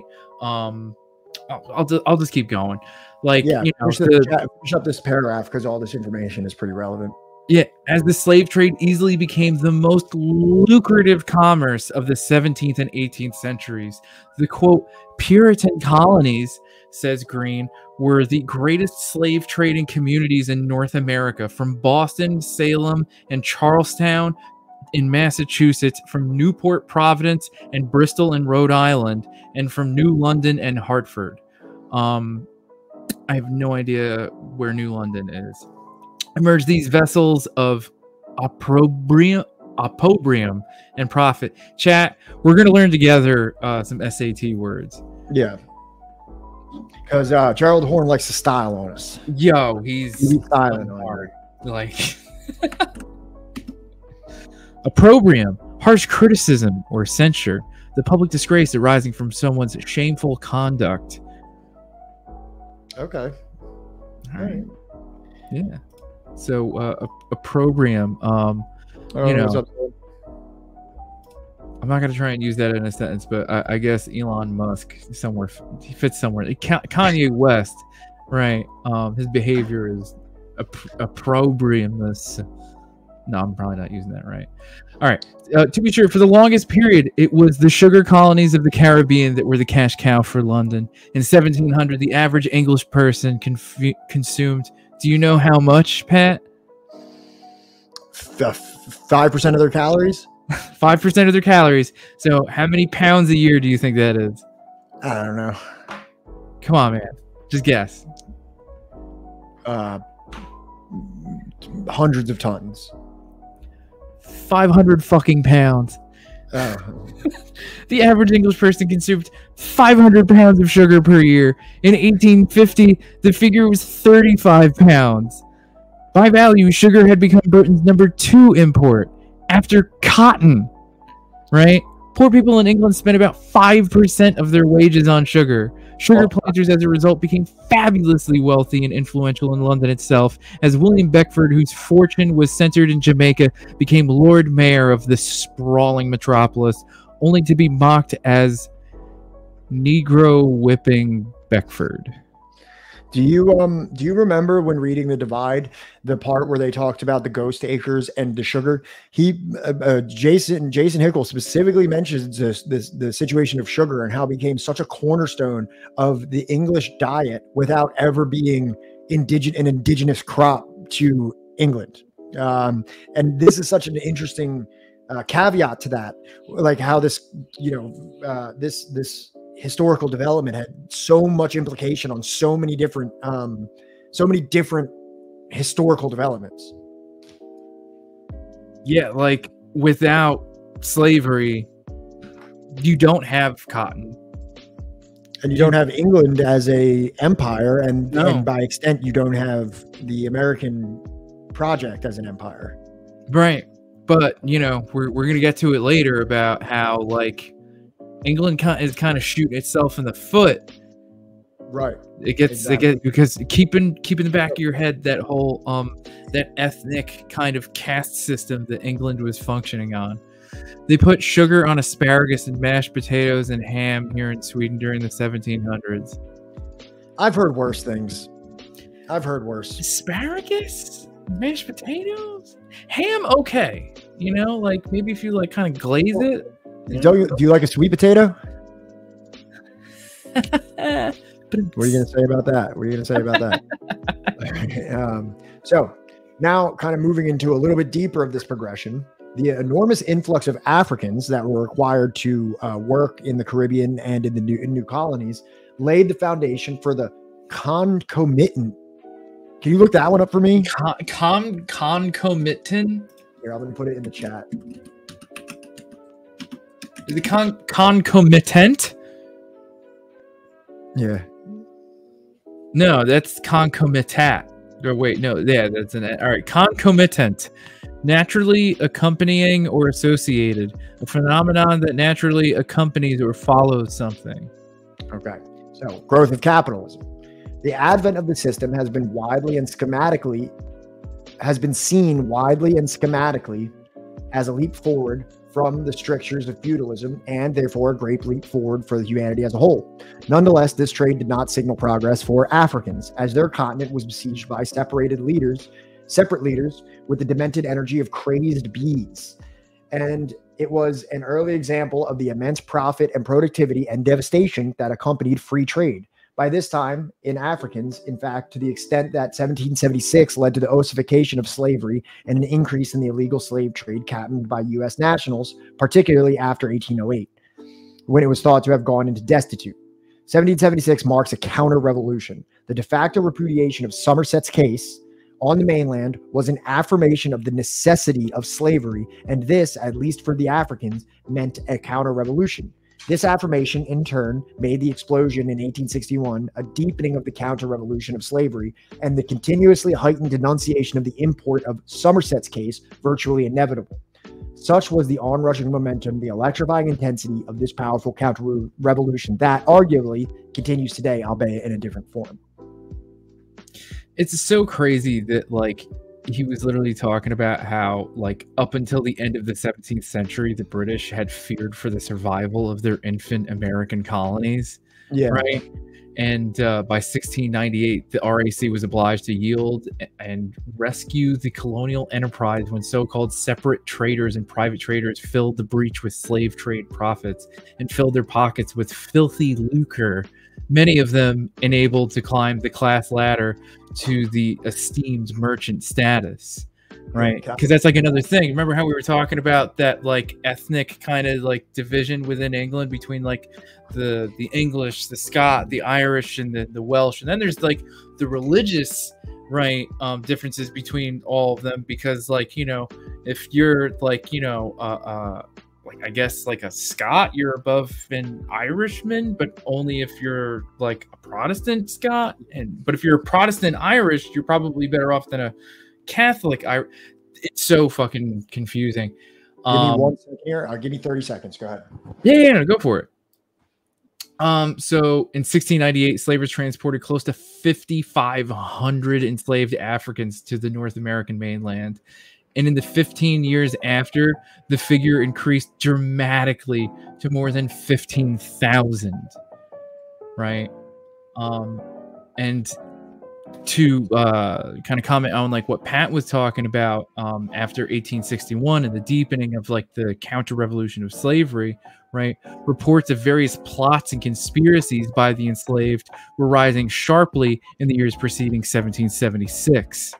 When the pace, force, and pressure of events increased sharply in a frenzied manner, making pervasive ruptures veritably unavoidable, the enormous influx of Africans and the settlers' intoxication with the wealth they produced meant that more whites had to be attracted to the continent to countervail the ferocity of the fettered labor force, and ultimately an expanded set of rights for these European migrants, along with land seized from the indigenous, was critical in enticing them. So pretty much he's saying that, like, you know, in order to not have a situation happen like what they consistently had going on in the Caribbean, where, like, you know, there's more slaves than there are whites, right? They are like struggling to find a way to make this seem advantageous for them to move to this new colony, right? Did you just go over the part where it says this apocalyptic prediction was shaped inexorably by the inflammatory statements emanating from the London courtroom? I did not. Oh wait, no. Is this after that? So here, look. So, but it refers to what you're saying though. So yeah, that court case that we were talking about, this apocalyptic prediction that they were worried about, came from the London courtrooms, the Somerset's case. The lawyer for the enslaved man at issue sketched a devastating indictment of slavery, an institution that undergirded immense fortunes in the colonies. He observed that slavery was dangerous to the state, perhaps a veiled reference to the forced retreat of colonists in Jamaica a few decades earlier in the face of fierce resistance by African warriors designated as Maroons. We went over that earlier in Jamaica. Their militancy seemed to augur at one point the collapse of the colonial regime. Caribbean revolts were so frequent that, according to one analyst, the unrest underscored colonists' pathological fear of Africans as their natural enemy, a situation that was inherently unstable, but simultaneously indicated why this London case had fomented such raw emotion. So I'm pretty sure this is what you were just talking about. So in the landscape of the world, you have people from Britain going and colonizing the Caribbean, and then there's a lot of unrest there and a lot of revolts there. So they decide to move to the colonies in North America and leave like this way more tumultuous Caribbean situation behind. So then when they start talking about abolitionism, they're like, we saw what happened. They all want to cut our heads off. They're not happy with their idea of abolitionism is putting my head on a pike. So we're going to be like way against that. Like we're up here in South Carolina now, and we're going to have to say a big no to abolitionism. So and this nature of resistance in the Caribbean fueled American, we'll call it American, trepidation to abolitionism.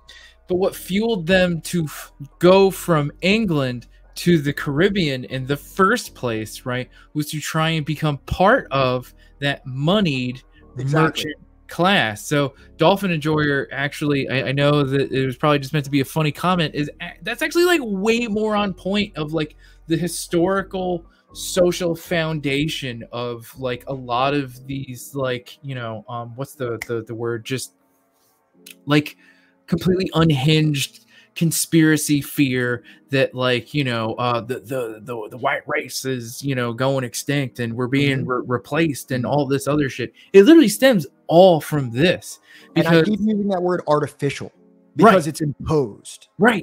Right, because like if you were in England, this wouldn't fucking matter. You would still be a dirty Irishman. Like I'm a dirty Irishman. Like you would not be a white brother in the struggle to preserve white culture.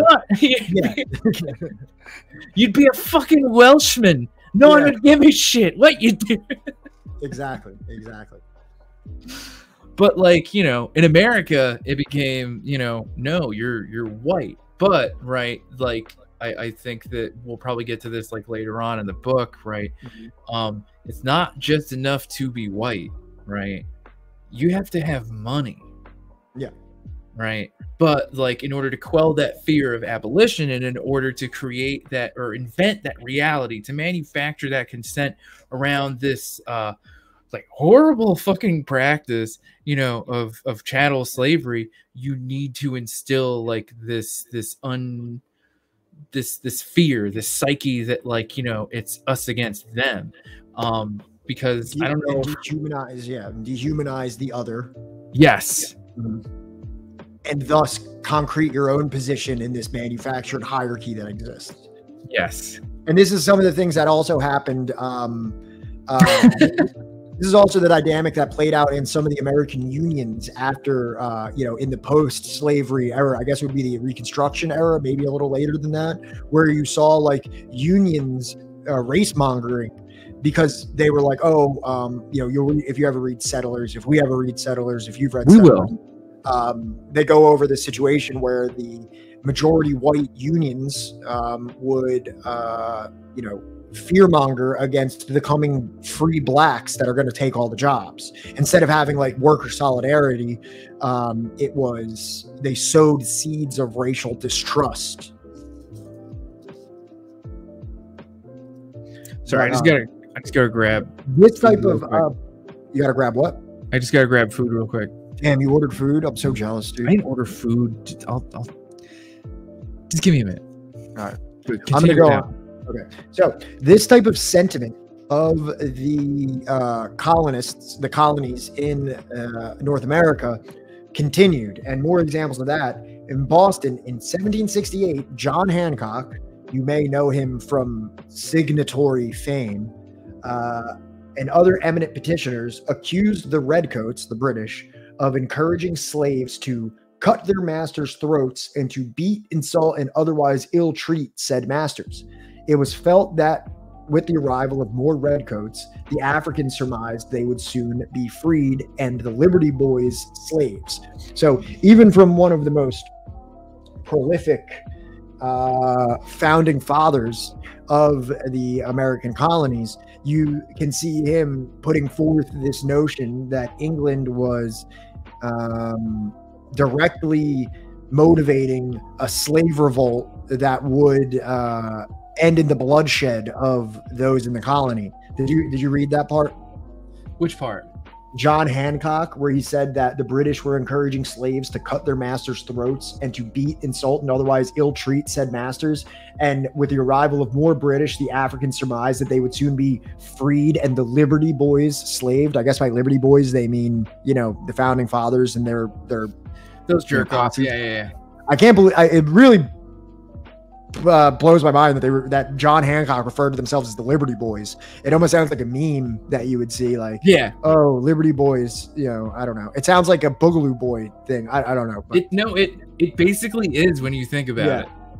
Like, reading this book is kind of like, oh my God, the alt-right did win. Just 200 some odd years ago. Yeah.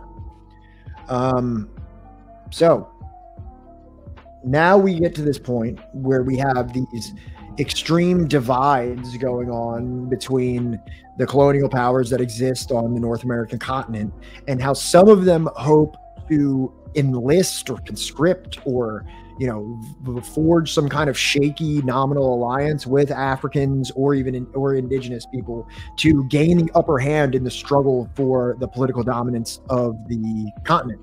So, for example, London felt compelled to rely upon Negro soldiers and sailors as the colonists came to rely upon Negro slaves. This was becoming an unbridgeable chasm. So this is like a major point in the thesis of Gerald Horne in the writing of this book.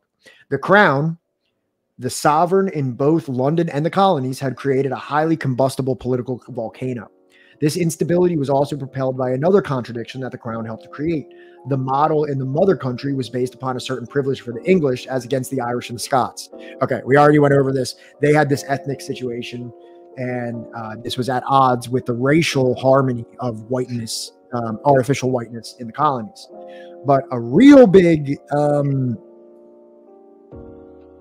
contradiction here was something that Spain was doing.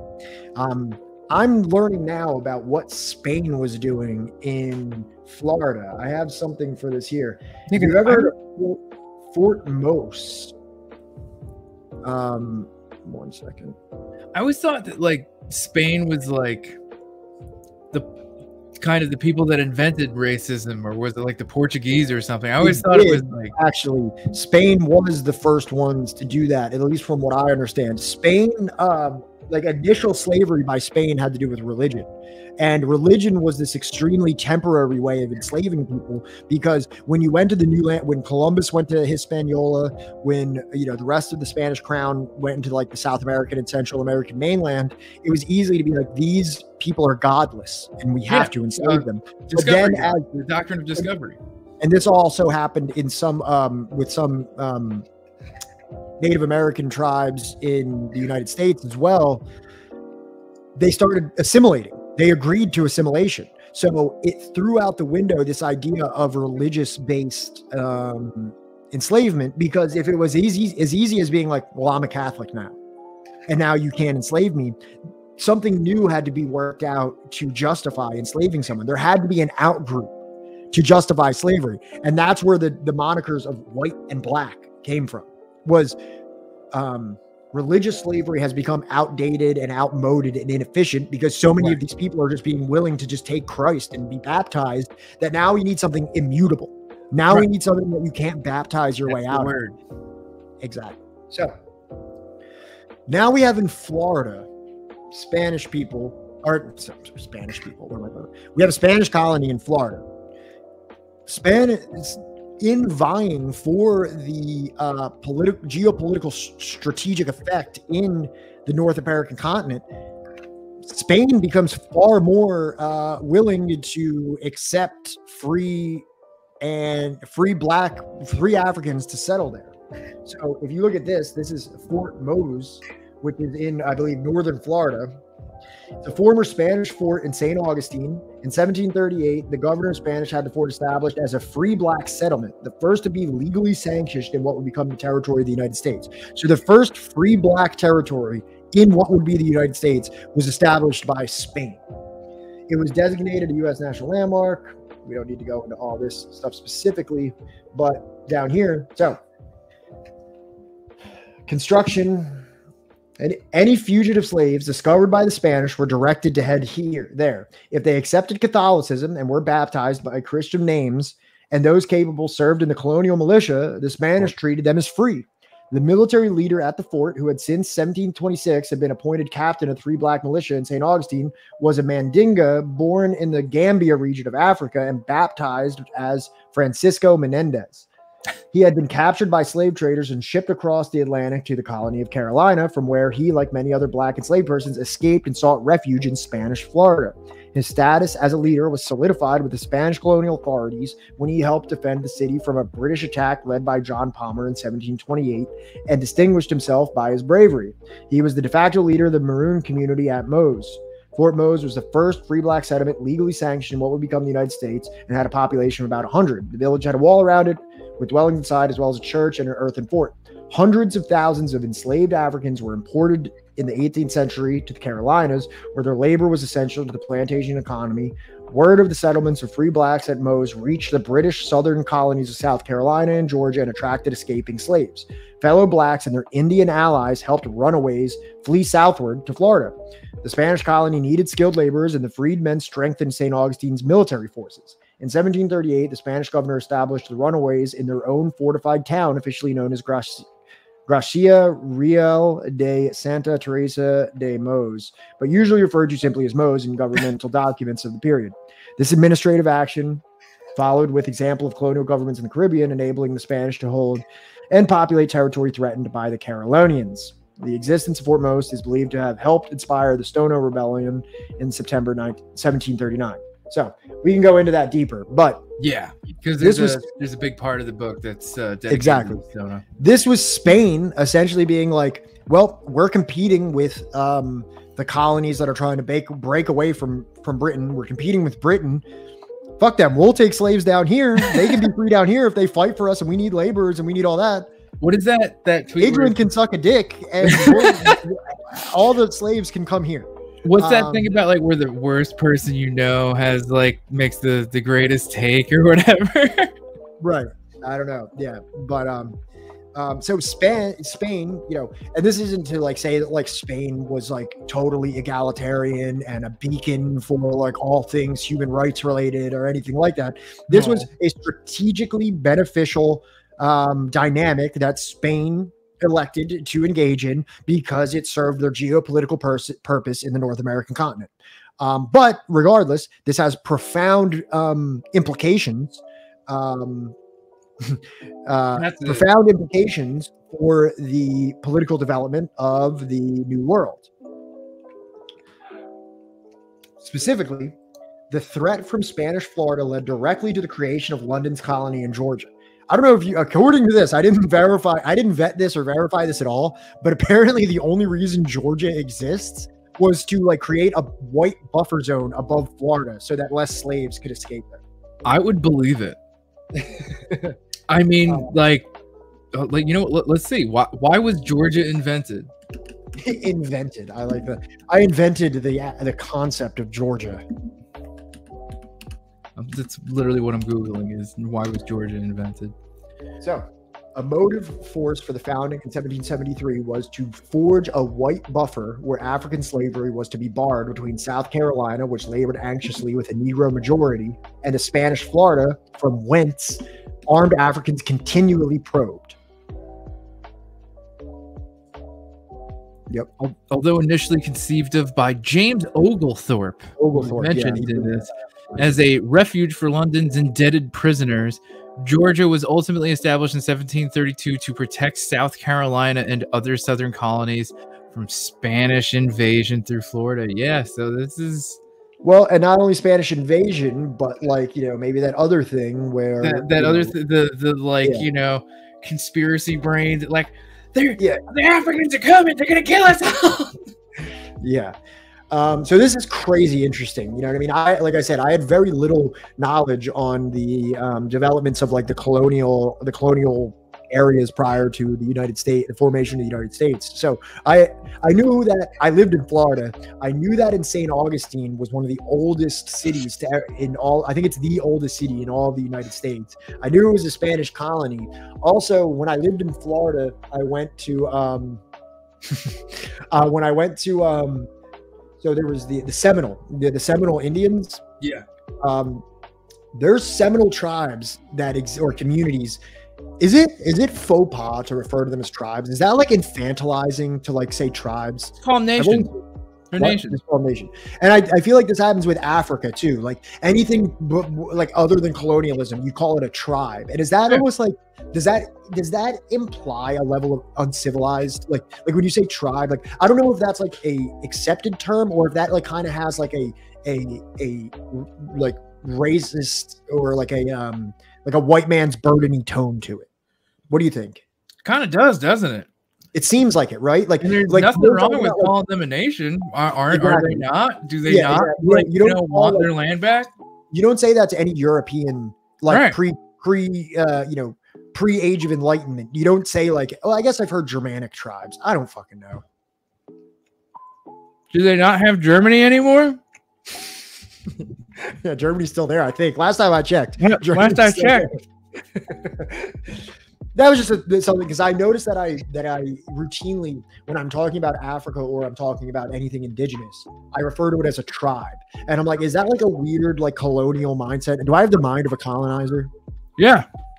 Yeah. To some degree, I do. You have to contend with that. You know what I mean? Like you have to contend with the old colonizer in my European mind. Yeah. You know, and like that's okay. It's a process, man. As long as you're like not like, no, you know what? I'm gonna double down. They are all tribes. Yeah, I'm not gonna listen to anything other than that, and I refuse to acknowledge that I may be somewhat conditioned to call them tribes as opposed to other white nations that I don't call tribes, and I shouldn't have to dissect that whatsoever. But yeah, some tribes around here refer to themselves as tribes; others refer to themselves as nations. Yeah, I can see that too. There's also that conundrum where, you know, you take your first step into like woke leftism where you're like, oh, I don't call them Indians. I call them Native Americans. And then you learn that there's like organizations that exist today that explicitly refer to themselves as Indians. And you're like, oh, well, what the fuck do I know about anything? It's one of those things where it's just like, if you are indigenous, you can say Indian, right? Well, also but if you, the white man, say Indian, that's not cool. Don't do that. Well, also in Guatemala, they refer to themselves as Indian quite a bit. Well, that is also a completely different, like. Well, I'm not talking about like Guatemala. I'm talking about like Mayans. Yeah. Dude, don't even get me started on like fucking. I'm no expert on any of this, but there's a whole thing about like mestizaje and like indigenismo and stuff that like. I'm wholly unqualified to discuss this, other than the times that I spent in the Mayan communities in Guatemala, which I value greatly, and I love that. I love that very much. But I'm not going to act like I'm some kind of authority on that whole terminology. So let's move forward back to. Yeah, I stick with indigenous people, the indigenous quite a bit. So thank you for that, Dolphin. I appreciate that comment. You'll notice I listen to Decolonize Buffalo like a lot. Yeah. In fact, I want to have Rick on at some point one day.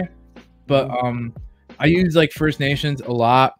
That's how, like, you know, I don't know. I feel like you can't fuck up saying First Nations, right, or referring to whatever the name, right, of that nation is, because at the end of the day, like, I am still firmly for land back, ultimately, you know, and there's a lot of different people in a lot of different nations, so I feel like it's kind of best to avoid blanket terms, but the ones that like I'm comfortable with in saying until corrected is First Nations, you know, and referring to people as indigenous. Although like I try to avoid that because I know that there are some people like in Australia, like they're like, I'm not a plant, I'm not a fucking kangaroo, I'm not indigenous, I'm a person, I'm a people, and I live here, you know, and we're not a tribe, you know, but we have our own terms. Like they refer to themselves as bands, but you don't use the word band. You know what I mean? It's derogatory, I thought, to call them that, Mayans. Mayan is like a larger term for, at least from my understanding, of the people in Guatemala to like into Chiapas and also into, I believe, Nicaragua. Is it Nicaragua or but like, so there's just a surrounding Central American nation, but not north of Chiapas, like the other tribes in Mexico, which were the Aztecs. But there's also like many distinctions between Mayan. Like when I was in Xela, which is Quetzaltenango in Guatemala, they were mostly Mam. Mam is the oh, okay, maybe I don't know. I like Indio. Like in Spanish, Indio is something that you hear them routinely refer to themselves as. So I don't know, you know, and I can only draw on my anecdotal evidence based on the time that I've spent in, you know, going around these communities briefly for a couple of weeks. But Indio is something that you hear, and I just figured that you know is pretty much like at least direct translation to Indian, Indio. Look, at the end of the day, right? It is not our place to, you know, be like, we don't know, you know what I mean? All we're doing here is trying to, we're admitting our, you know, I'm admitting my ignorance, and I'm asking just like to be guided to what the most appropriate terminology would be. I'm not trying to like declare what I believe it should be. I'm acknowledging that I come from many years of education from a very specific perspective, and then also a bunch of other competing recreational education that I've engaged in, that sometimes my instinctive way of referring to these people might not be correct, and I'm open to being you know, directed on that. But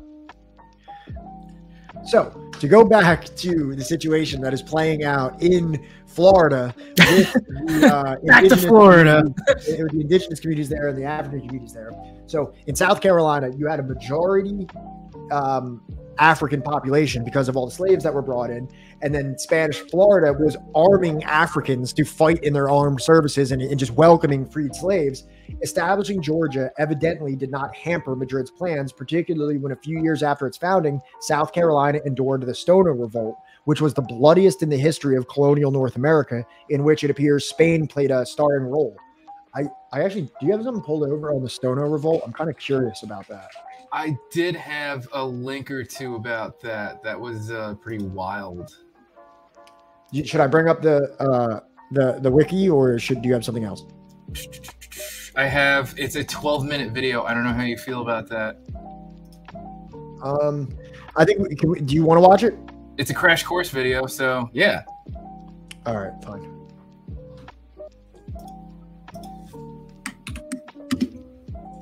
Okay, got it. Also, do you know that song by that like Australian punk band called something about a smoko? Yeah, I'm on smoko. Yeah, that's all I can think of whenever I read or hear Stono. Who is that band? I don't know. Chats or something? The Chats, that might be it. Yeah, I actually have heard that song. I'm on smoko. So leave me alone. I'm on smoko. Yeah, it's the Chats, yeah. The Stono Rebellion crash course, Black. Okay. What? I thought. Wait. Yes.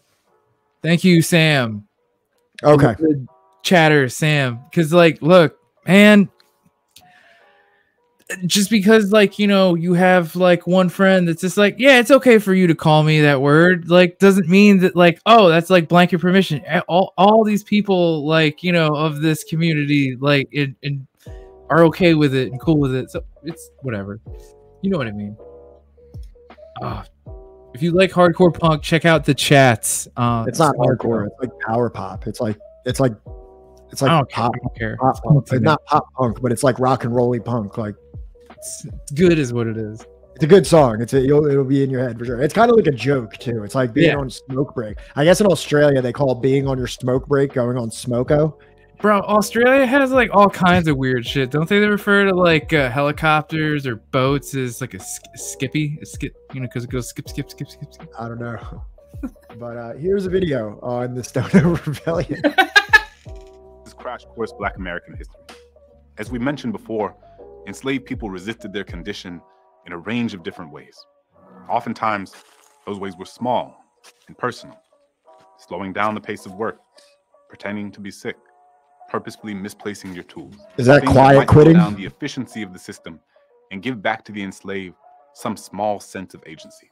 Are they acting their wage? Times when that resistance took on larger, more dramatic forms, like with slave uprisings and rebellions. We should note that notions of what constitute as a successful versus an unsuccessful rebellion are often subjective, unhelpful, gendered, and can really obfuscate the significance of the fact that such a rebellion took place at all. Still, some of these uprisings have taken on notable historical significance. And today, we're going to talk about one of those, and that's the Stono Rebellion.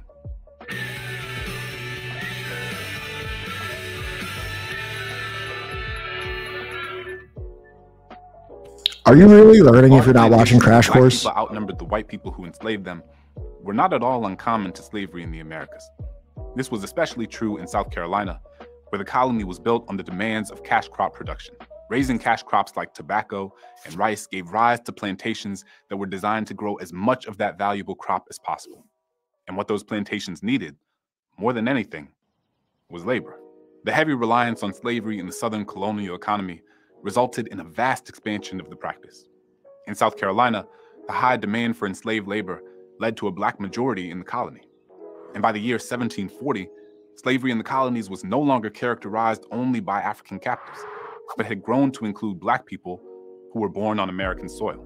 The population of Black people in South Carolina had risen to approximately 40,000 compared to 20,000 white people, making Black people about 2/3 of the colony's entire population.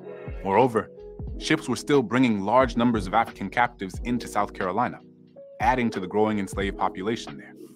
And as the demographics of the colony continued to change, white planters began to worry about being so outnumbered and about the potential for violent resistance. But instead of... So, as we went over before, there was like a number of people, that white colonists or slave owners, that were leaving the Caribbean and were leaving, right, all these other colonies because they were outnumbered, and there were these revolts happening all the fucking time, right? Yeah, the Africans got like kind of upset for some reason. Like they were just like really unhappy with the whole like slave dynamic. I don't know. They got really upset, so we left. The vibes were off, man. Yeah, the vibes were way off down there. We keep going. Okay. I don't know, deciding that slavery was an unethical and morally unsustainable enterprise, they just decided to fight potential fire with fire. In response to the growing numbers of enslaved Black people in the colony, in August of 1739, South Carolina passed the Security Act, requiring all white men to carry firearms to church each Sunday. Before this act, it wasn't customary for white men in South Carolina to take their weapons to church. And also on Sundays, Black people regularly worked unsupervised. But these planters wanted to be ready at a moment's notice, anywhere they went, to protect themselves from the enslaved people who they were worried might turn on them. But notably, this act was passed before the Stono Rebellion took place, and it wouldn't go into effect for another few weeks. The Stono Rebellion took place in that interim period. Also heightening the generalized sense of white fear in South Carolina was the Spanish threat brewing in nearby Spanish-controlled Florida. And although they also practiced slavery, the Spanish were intent on disrupting colonial life in the English territory. So, The Spanish further disrupted the racial dynamics in the English colony by issuing a proclamation that, with only a few stipulations, including converting to Catholicism, Spain would grant freedom to any black person who could make it to St. Augustine, Florida. Many captives coming to Charlestown, which is present-day Charleston, came from areas in West Central Africa where the Portuguese had spread their language and religious beliefs, and many of them would have been aware of the 1733 offer. A growing black population, including some African natives not yet fully accustomed to plantation culture, in combination with the Spanish offer, created the perfect storm for the Stono Rebellion to take place. This insurrection would become the largest the colony would ever face, and one of the bloodiest in the United States history. Let's go to the thought bubble. The Stono Rebellion, which erupted on Sunday, September 9th, 1739. Okay, so there's one important detail that I noticed that was in this book that wasn't in this video, right? And he says that in July, a Spanish official in Florida arrived in Charleston with about 30 aides, one of which was a Negro that spoke English very well. This arrival was under the pretense of delivering a letter to Oglethorpe, though it must have been known that he did not reside there. It was feared that this Negro was tasked to incite Carolina Africans. I'm saying Negro in quotes. I'm not referring to him as that. Yeah, is that like a particularly like bad thing? Because like even if you read back in Martin Luther King or W.B. Du Bois, they use that term regularly. Like I have a book called The Philadelphia Negro by W.B. Du Bois. Like Du Bois. Patrick, Pat, look at my face. All right, melanin challenged. I'm not here to make that distinction whether I'm allowed to fucking. I'm just curious. Paraphrasing, all right. I do not refer to. Yeah, but I'm saying, like, even if you read Martin Luther King, it was only like 60 years ago. You know what I mean? This is a pretty common term. Well, it's not. It's not the 60s anymore, and it's 2020. It's about to be 2023.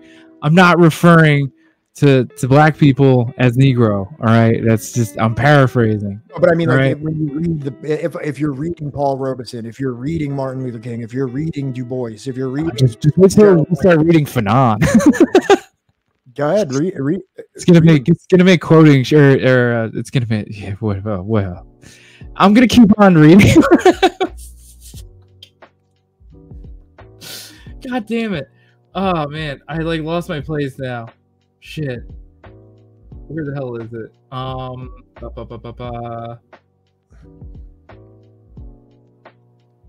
right, never mind. Just hit play. Hit play.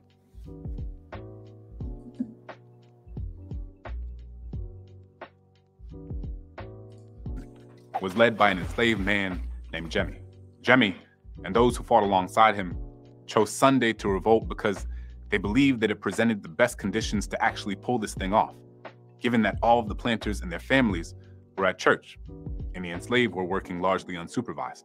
We don't know too much about Jemmy. Historical records suggest that he was from what is now Angola, and many enslaved Africans who came to Carolina from Angola were in fact trained soldiers who had fought in the region's civil war and who had experience with guns. And Jemmy may have been able to read Portuguese and Spanish, which increases the likelihood that he would have heard of the 1733 Spanish proclamation. Starting with just 20 enslaved people, Jemmy and the group acquired guns and ammunition by raiding a warehouse and marched up the Stono River banks carrying banners that plainly read, "Liberty." As they marched south, others, seeing what was happening, dropped their tools and joined the group. By nightfall, the crowd swelled to nearly 100 black people willing to risk it all for their freedom. The rebels hoped to make their way to St. Augustine to gain their freedom. Should have taken a quick casual walk down to St. Augustine. But just 10 miles later, when they reached the Edisto River, white colonists overtook them, killing an estimated 30 rebels. So they didn't even wage war like necessarily. Like they didn't even just start like executing like plantation owners or anything like that. Like it's not like they like went and waged racial warfare. Not that that would necessarily be justified. He gets to that. Right, but I'm just saying it's like, they got 10 miles. It seems like, they were just like, hey, we're walking out of here. Yeah. Like this is going to be easy, man. Yeah. While some initially escaped, many were ultimately captured and executed. Others were sold and shipped off to the Caribbean. As for Jemmy, historians aren't really sure what happened to him. He's lost to the missing pages of history. Thanks, Thought Bubble. These attacks weren't haphazard or indiscriminate. Many of the rebels had specific ideas of who they wanted to attack and who they didn't. As a result, some white people were spared along the way. A local tavern owner, for example, known to be relatively kind to his laborers, was intentionally left alone. Some of the enslaved even protected their enslavers from the violence. One group shielded a Quaker man named Thomas Eliot by hiding him from the rebels as they approached. The Stono Rebellion was a moment of clarity for South Carolina authorities, and they wanted to make sure that something like this would never happen again. But again, it's telling that they did not come to the conclusion that maybe slavery and the idea of holding large groups of people in intergenerational chattel bondage was actually the real problem. Instead, they blamed the enslaved, and they blamed the Spanish. The South Carolina government claimed that the Negroes would not have made this insurrection had they not depended on St. Augustine for a place of reception afterwards. Following the rebellion, South Carolina's House of Assembly passed a law called An Act for the Better Ordering and Governing of Negroes and Other Slaves in this Province. And if this sounds like the slave codes we mentioned previously, you're right, it does. The legislation enacted by the South Carolina House of Assembly became another legal avenue to block Africans from obtaining any rights or liberties. Among the new statutes and limitations was a policy that made it illegal for enslaved people to learn how to read and write. Throughout the era of slavery, planters wanted to prevent enslaved people from learning to read and write for a range of different reasons. In this case, Jemmy and his compatriots' proud display of their Liberty Banner, as well as their knowledge of the Spanish policy, proved that there were dangerous consequences for white planters who allowed their laborers to become literate. This idea would remain relevant more than 100 years later. In his 1845 memoir, Frederick Douglass, the formerly enslaved writer, orator, and abolitionist, quoted his own enslaver on the subject of literacy and enslaved people. If you teach him how to read, there will be no keeping him. It would forever unfit him to be a slave. He would at once become unmanageable and of no value to his master.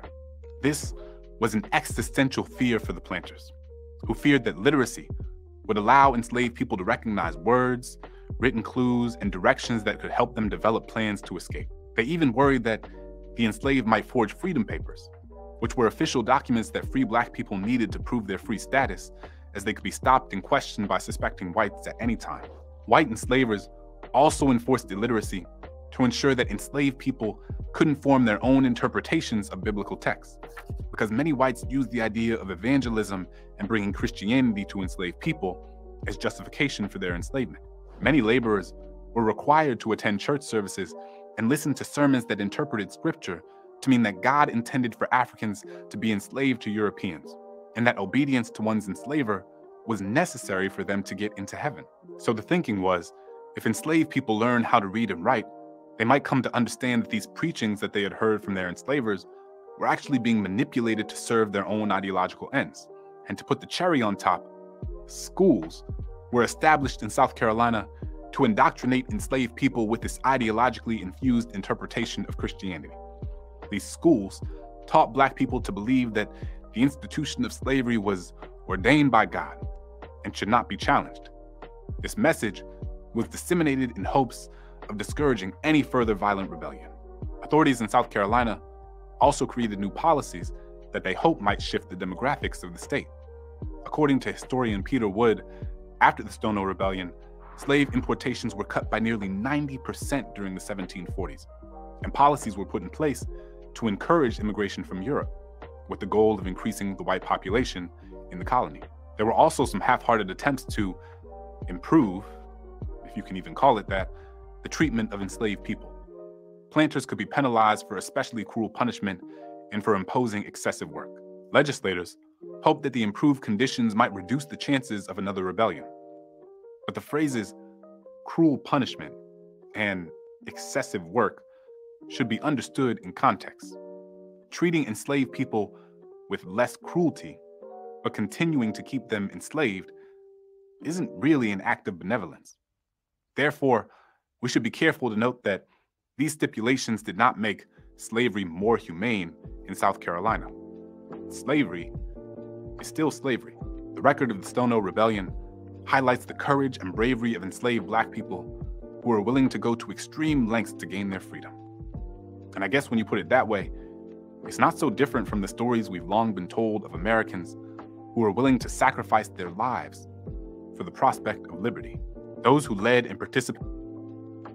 Well, it is different actually, and that's the whole reason. Is that was that was the because this is actually a sincere pursuit for like liberty and freedom, whereas the other one was a farcical one, as the entire basis of this book is. I don't mean to nitpick, but it's just funny. The entire thing that we're trying to establish is that this was kind of like a fraudulent counter-revolutionary pursuit of like liberty. He's like, so it's not so different from what Americans did. It's like, oh, it is. It's actually like the biggest difference you could make. One was like literally happening to ensure the continued slavery. Yeah, exactly. What? So, what the hell is it? So, you want me to let the minute run out on this, or do you think we? Fuck that. It's done. It's done. That was great. He ruined it. That was like a perfect like cap on everything, because it really brought up that they wanted to increase the white majority. It's like it really touched on like many of the layers that we already suggested. So that video was actually great.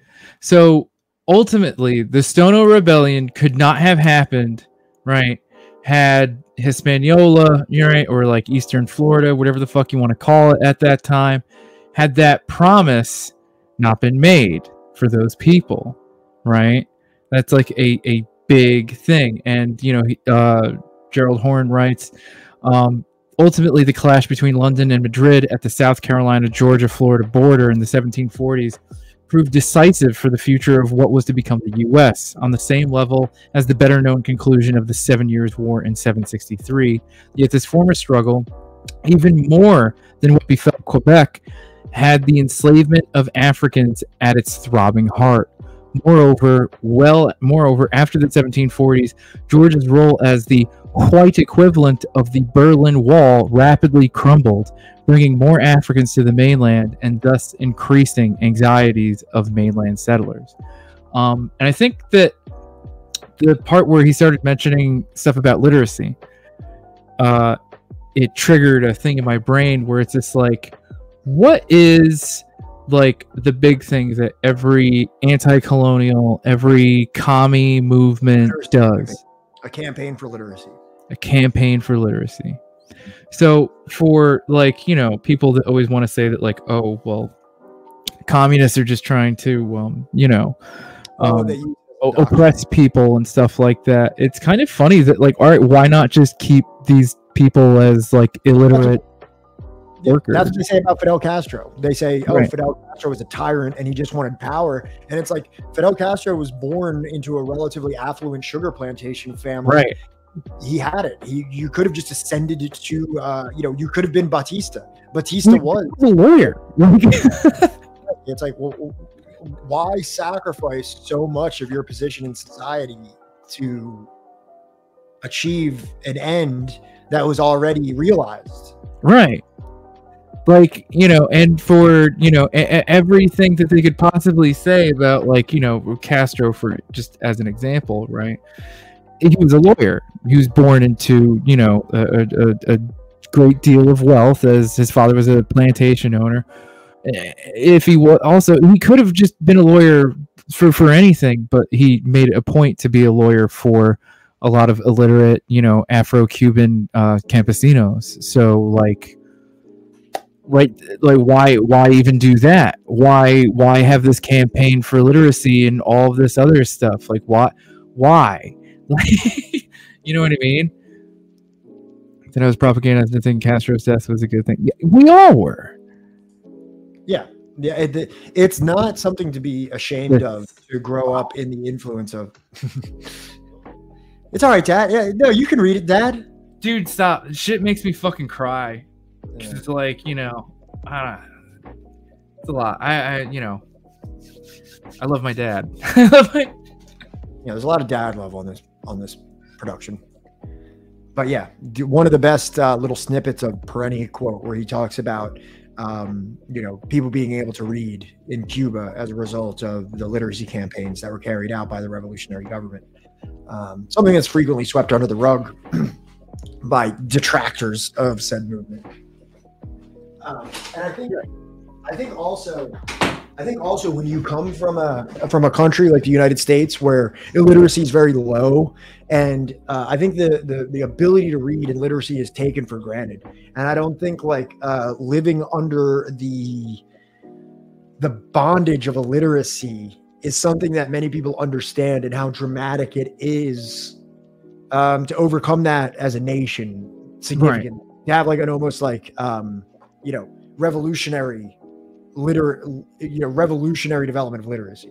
I mean, I think I forget how exactly Parenti phrases it, but like your ability to read is not just like, you know, your ability to understand situations outside of yourself or situations that relate just to you, but it creates like this empathy with other people that, like, you know, you couldn't get before. It, like, you know, through just conversation, it creates this ability to define yourself and to have this, like, you know, self-exploration and this, you know, defining of the self, right?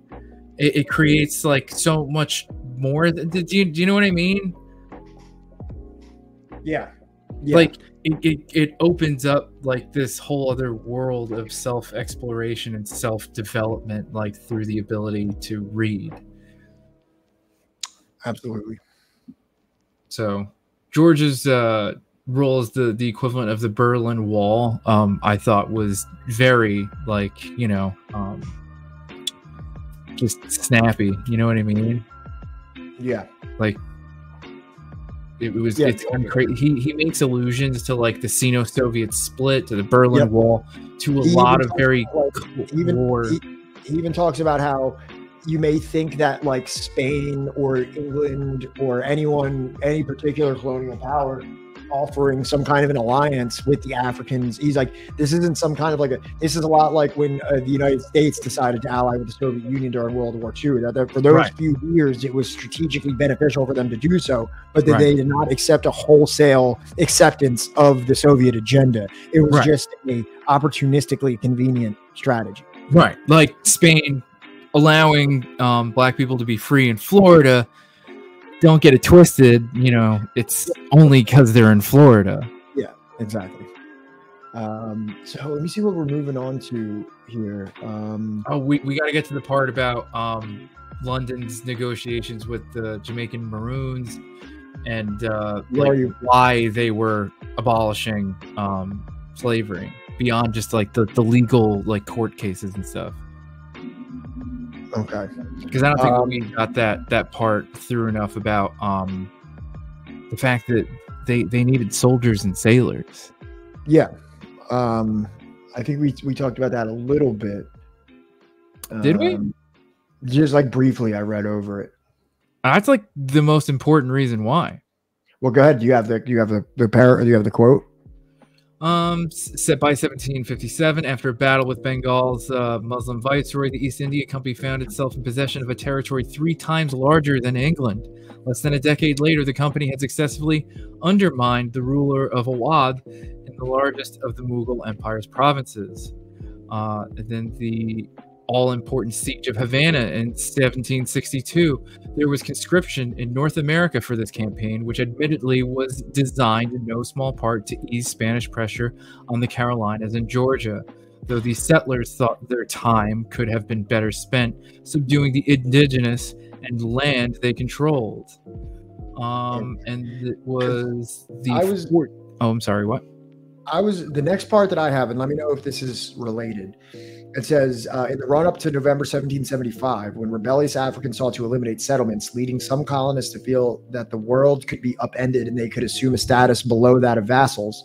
Thus, the threat of Negro revolt was magnified in the desperation driven by the Yamasee War, featuring the indigenous rampaging against settlers, which led to the arming of Africans in South Carolina in 1715. So now we're talking about South Carolina, the place where the Africans were escaping from to go to South America now is facing indigenous resistance and is deciding that they're going to arm Africans to fight against the indigenous people. In other words, in addition to competing European powers, for example, Spain allying with Africans, settlers also had to worry about slaves bolstering revolts of the indigenous, engaged typically in dickering and arbitrage. Simultaneously, Africans were also negotiating with and cooperating with raiding parties by the indigenous. In some instances, they even entered into formal alliances with the indigenous and commenced their own unilateral wars against the colony. There must be great caution, several planters warned, lest our slaves, when armed, might become our masters. This was profoundly significant fear that hovered like a dark cloud over the colonial project, a fear London unwittingly ignited into raging fear as 1776 approached with its tentative steps toward abolition while arming and deploying African soldiers in the colony.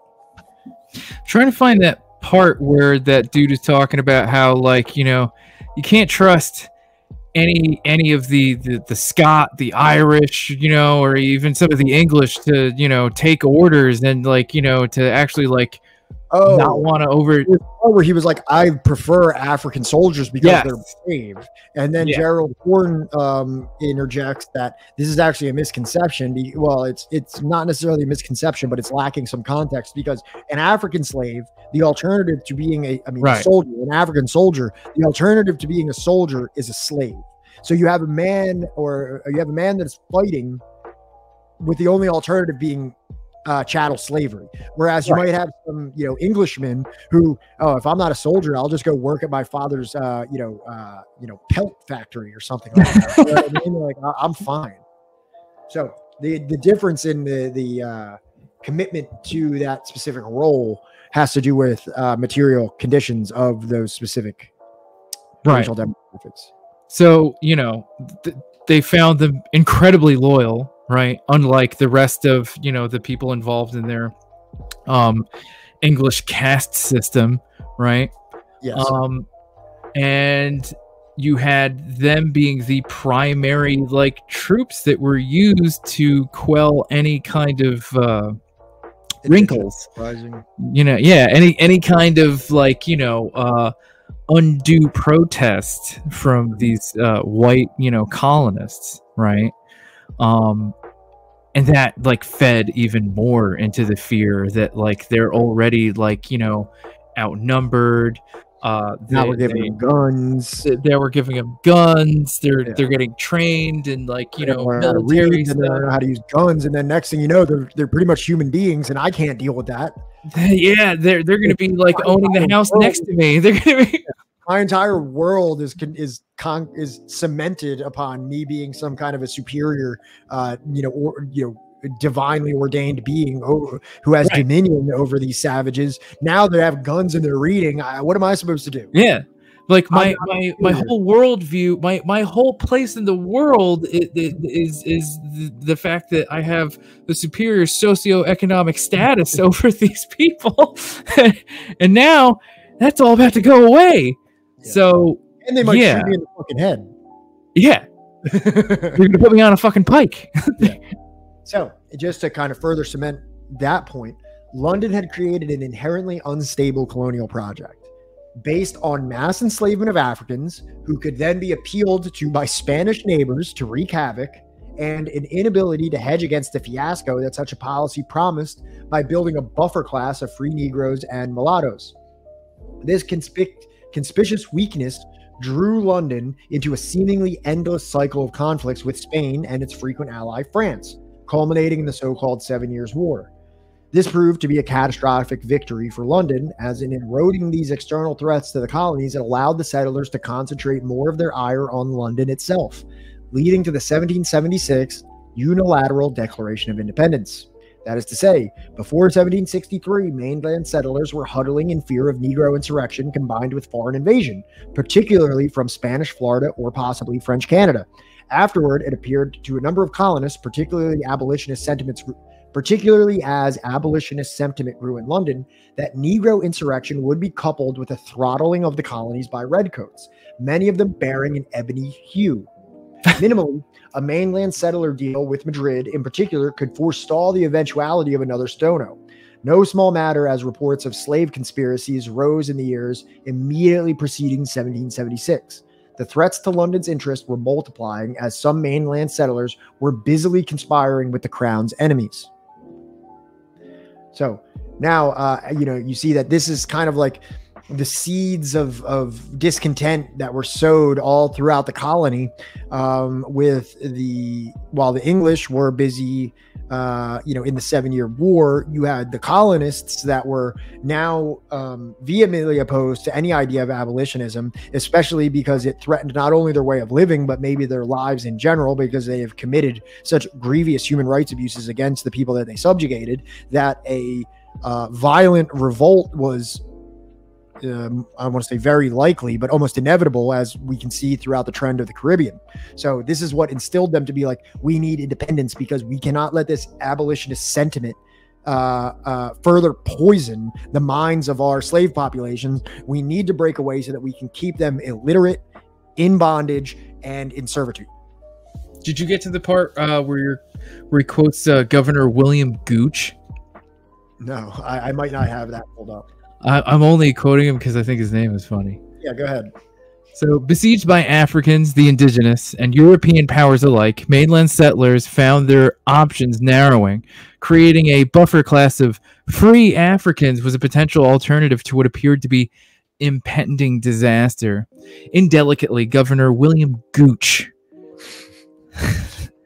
of Virginia had to explain in 1736 why such policies were inappropriate for his province. Why pass a law, he asked, quote, depriving free Negroes and mulattoes of the privilege of voting at any election of burgesses or at any other elections? Well, he huffed, recently there was, quote, conspiracy discovered among the Negroes to cut off the English, wherein the free Negroes and mulattoes were much suspected to have been concerned, which will forever be the case. Indeed, he continued, such was the insolence of the free Negroes at the time that the next assembly thought it necessary to fix a perpetual brand upon free Negroes and mulattoes by excluding them from that great privilege of a free man, well knowing they always did and every will adhere to and favor the slaves. So pretty much they were taking away their right to vote. Yeah. Mainland settlers railed against these overtures to Africans, while they made overtures to London's staunchest foes. In early 1751, London was informed that mainland settlers were involved in a clandestine trade with the French, Dutch, and Danes. That was such a success that now these devious merchants were seeking to introduce foreign sugar into Great Britain itself, along with great quantities of foreign rum into Ireland, as well as into Halifax.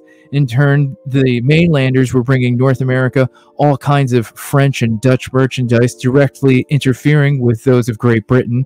This was causing irreparable injury to the commerce and manufacturers of the mother country, and to the great increase in strength and riches of Britain's most dangerous rivals. So, not only is all like everything has gone wrong. This whole fucking thing is just like that washing machine with a brick in it, just ripping itself apart.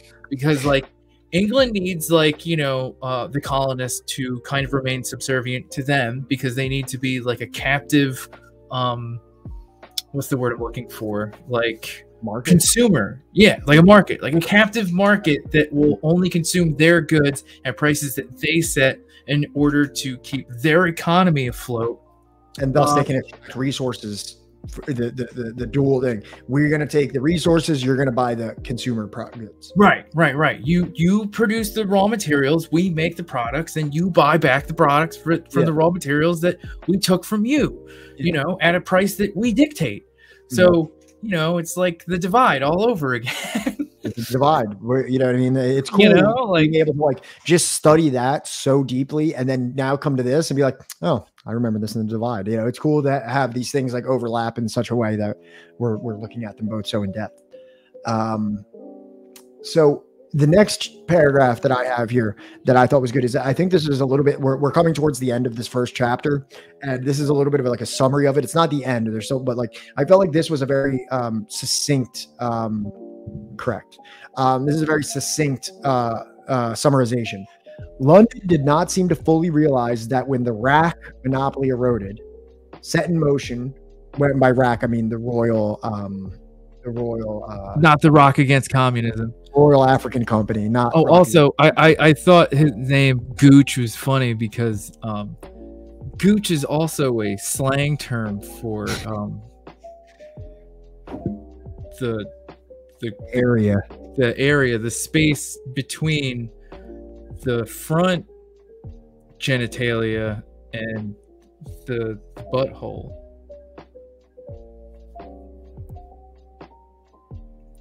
As you I just want to let the silence ensue for a second. I just want to let the lo-fi just kind of roll us through that. So London did not seem to realize that the RAC monopoly eroded, set in motion were virtually unstoppable economic forces that would place stressing strain on mainland provinces, ultimately setting them adrift towards independence. Can I tell you that I hate the phrase stressing strain? Like if I was ever writing, I'd be like, that's just like being like the painful pain, the stressing strain, the painful pang in my heart. So we'll move across that because obviously he has books published and I don't. So what do I know? But so they were placing a stressing strain on mainland provinces, ultimately setting them adrift towards independence. The traditional narrative of the republic's founding has emphasized insufficiently the amorality and transborder ethos that came to define capitalism, which often was at odds with traditional notions of patriotism and even sovereignty. This trend was reflected in the earliest stages of the mainland revolt. Quite naturally, this dearth of patriotism also came to characterize Africans, the human capital which propelled the system, who had little interest in identifying their interests with that of the so-called masters. Go figure. Like, wow, that's so shocking. And I guess if we're just going to move forward here, this is kind of like coming to the conclusion of everything. This is, I liked this because it was kind of like a quick itinerary of like the slave owning tendency. Tell me you're starting off with the Benjamin Franklin quote. Yes, that's exactly what I'm about to do. So, moreover, the settlers thought that London's special relationship with Africans had gone too far. So this is the settlers, this is the colonists, this is who would become the founding fathers, being like, you know what? London has this special relationship with Africans and they've gone too far. To the point where they thought they had reason to fear the crown's sable arm would come down with a crash upon their heads. This goes back to John Hancock saying that the redcoats are motivating the Africans to behead their masters and blah, blah, blah. Every slave might be reckoned a domestic enemy, according to little-known historical figure Benjamin Franklin. Benjamin Franklin? I repeat, every slave must be reckoned a domestic enemy. Benjamin Speaking Franklin? almost 2 decades before 1776, and a fellow Philadelphian denouncing London for not only urging savages to invade the country, but instigating Negroes to murder their masters.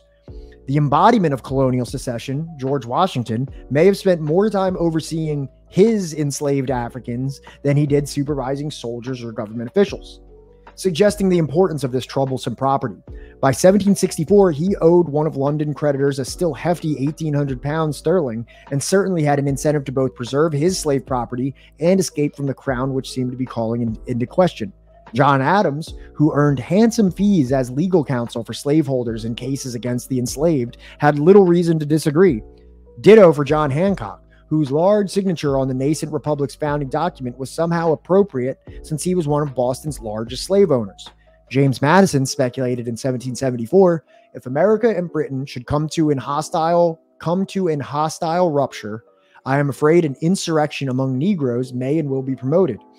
In one of our counties lately, a few of those unhappy wretches met together and chose a leader who was to conduct them when the English troops should arrive, which they foolishly thought would be very soon, and that by revolting to them, they should be rewarded with their freedom.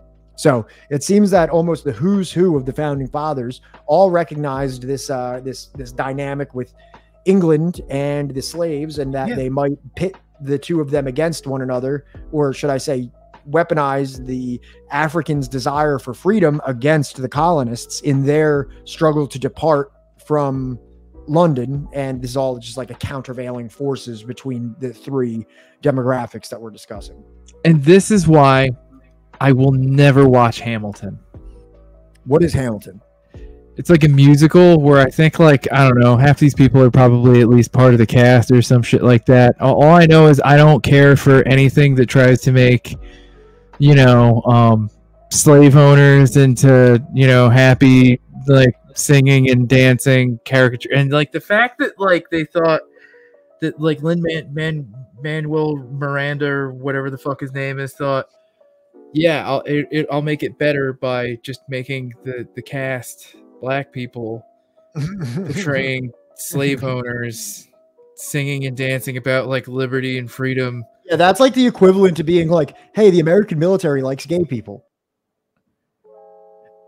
So here's a musical about being in the military with an all gay cast. It's like, how can I combine Full Metal Jacket and Rent? Pat is too busy touching grass to know what Hamilton is. Yeah, you know, no, Pat's too busy touching the mat to know what Hamilton is. Dude, I got hurt yesterday. Look at this. I thought I was gonna need stitches. Bro, what are you doing? Oh fuck! Jesus! God! Ow! Fuck! I know what that's like. You know how often I like almost bite my fucking lip off, dude. All right, we all see how fucked up your lip is, man. That shit looks like, yeah, it was a knee that hit me in the face, and a couple people told me I was gonna need stitches, but I decided not to. Hey, you're I've been using this Orgel antiseptic rinse for mouth sores. Didn't even know they made ones that big. What? It's like, isn't it like a gel? I didn't. No, it's like a rinse. Oh, okay. That it doesn't get affected, but I think I'm good. Fuck. Yeah, no, dude, I haven't lifted in forever. Like 2 months ago, I was like squatting, like I think like I was at 200, and yeah, that's a lot, dude. I don't even squat that much. Yeah, well, you know, it's not like I fucking look like it either. But like 2 months ago, like after I was like done doing bench, I was like, something's wrong with my back, and I just like stopped. Like, I'm injured. I couldn't sit right or walk right for like a couple weeks, so I don't know. I need to. I only have so many weights, so I have to move up by like either 2.5 or 5 pounds. I need more like 1 pounder weights, and it's all fucked up, but I need to get back into it. So I'm becoming exhausted. Just so everybody know, this is the conclusion of the first chapter. We were going to try to do 2 chapters, but Johnny and I realized how inept we are on this specific topic, and we don't have a lot of like peripheral knowledge on this. So we decided just to take a heavy focus on the first chapter, and then that was just the introduction. So now we're going to move to the first chapter. For Sunday, we're going to go over this. It's called Rebellious Africans, How Caribbean Slavery Came to the Mainland. So I think that what this is probably going to go deeper into is that concept of the many slave revolts in the Caribbean that stoked paranoia among the colonists in the mainland. So I think we're going to get a deeper dive into that. I don't know for sure yet, but tune in on Sunday and we'll go over in depth and we'll joke around and show our wounds. Yeah, I feel like there's going to be a lot of what's the word? Like kind of, do you know how like we had the Red Scare during like the Cold War and stuff, and we went over like the Red Scare a lot, like, you know, during the Divide? There's a lot of very similar connotations with this that he refers to as the Black Scare. Yeah. And one more time, just for if anybody wasn't here in the beginning, I shared it then, I'll share it again now. Here's a PDF copy to the book that we're currently reading. If anybody wants to read along with us, feel free to join in. We would love to have more interaction. If somebody wants to read along with us, bring up any points that we're overlooking or anything like that, please feel free to read along with us. Yeah. So that's about it. I'm starving and I'm exhausted, and I still have to write a 200-word essay discussing Christ. for my school class, for my history class. All right. So unless there are any objections from anyone in chat, now is your time to speak. I think I'll have everybody raid Bleep Blomp Ben. I think they're covering the news right now. And, you know, I don't know. Anybody have any other suggestions in chat? Where do you want to go?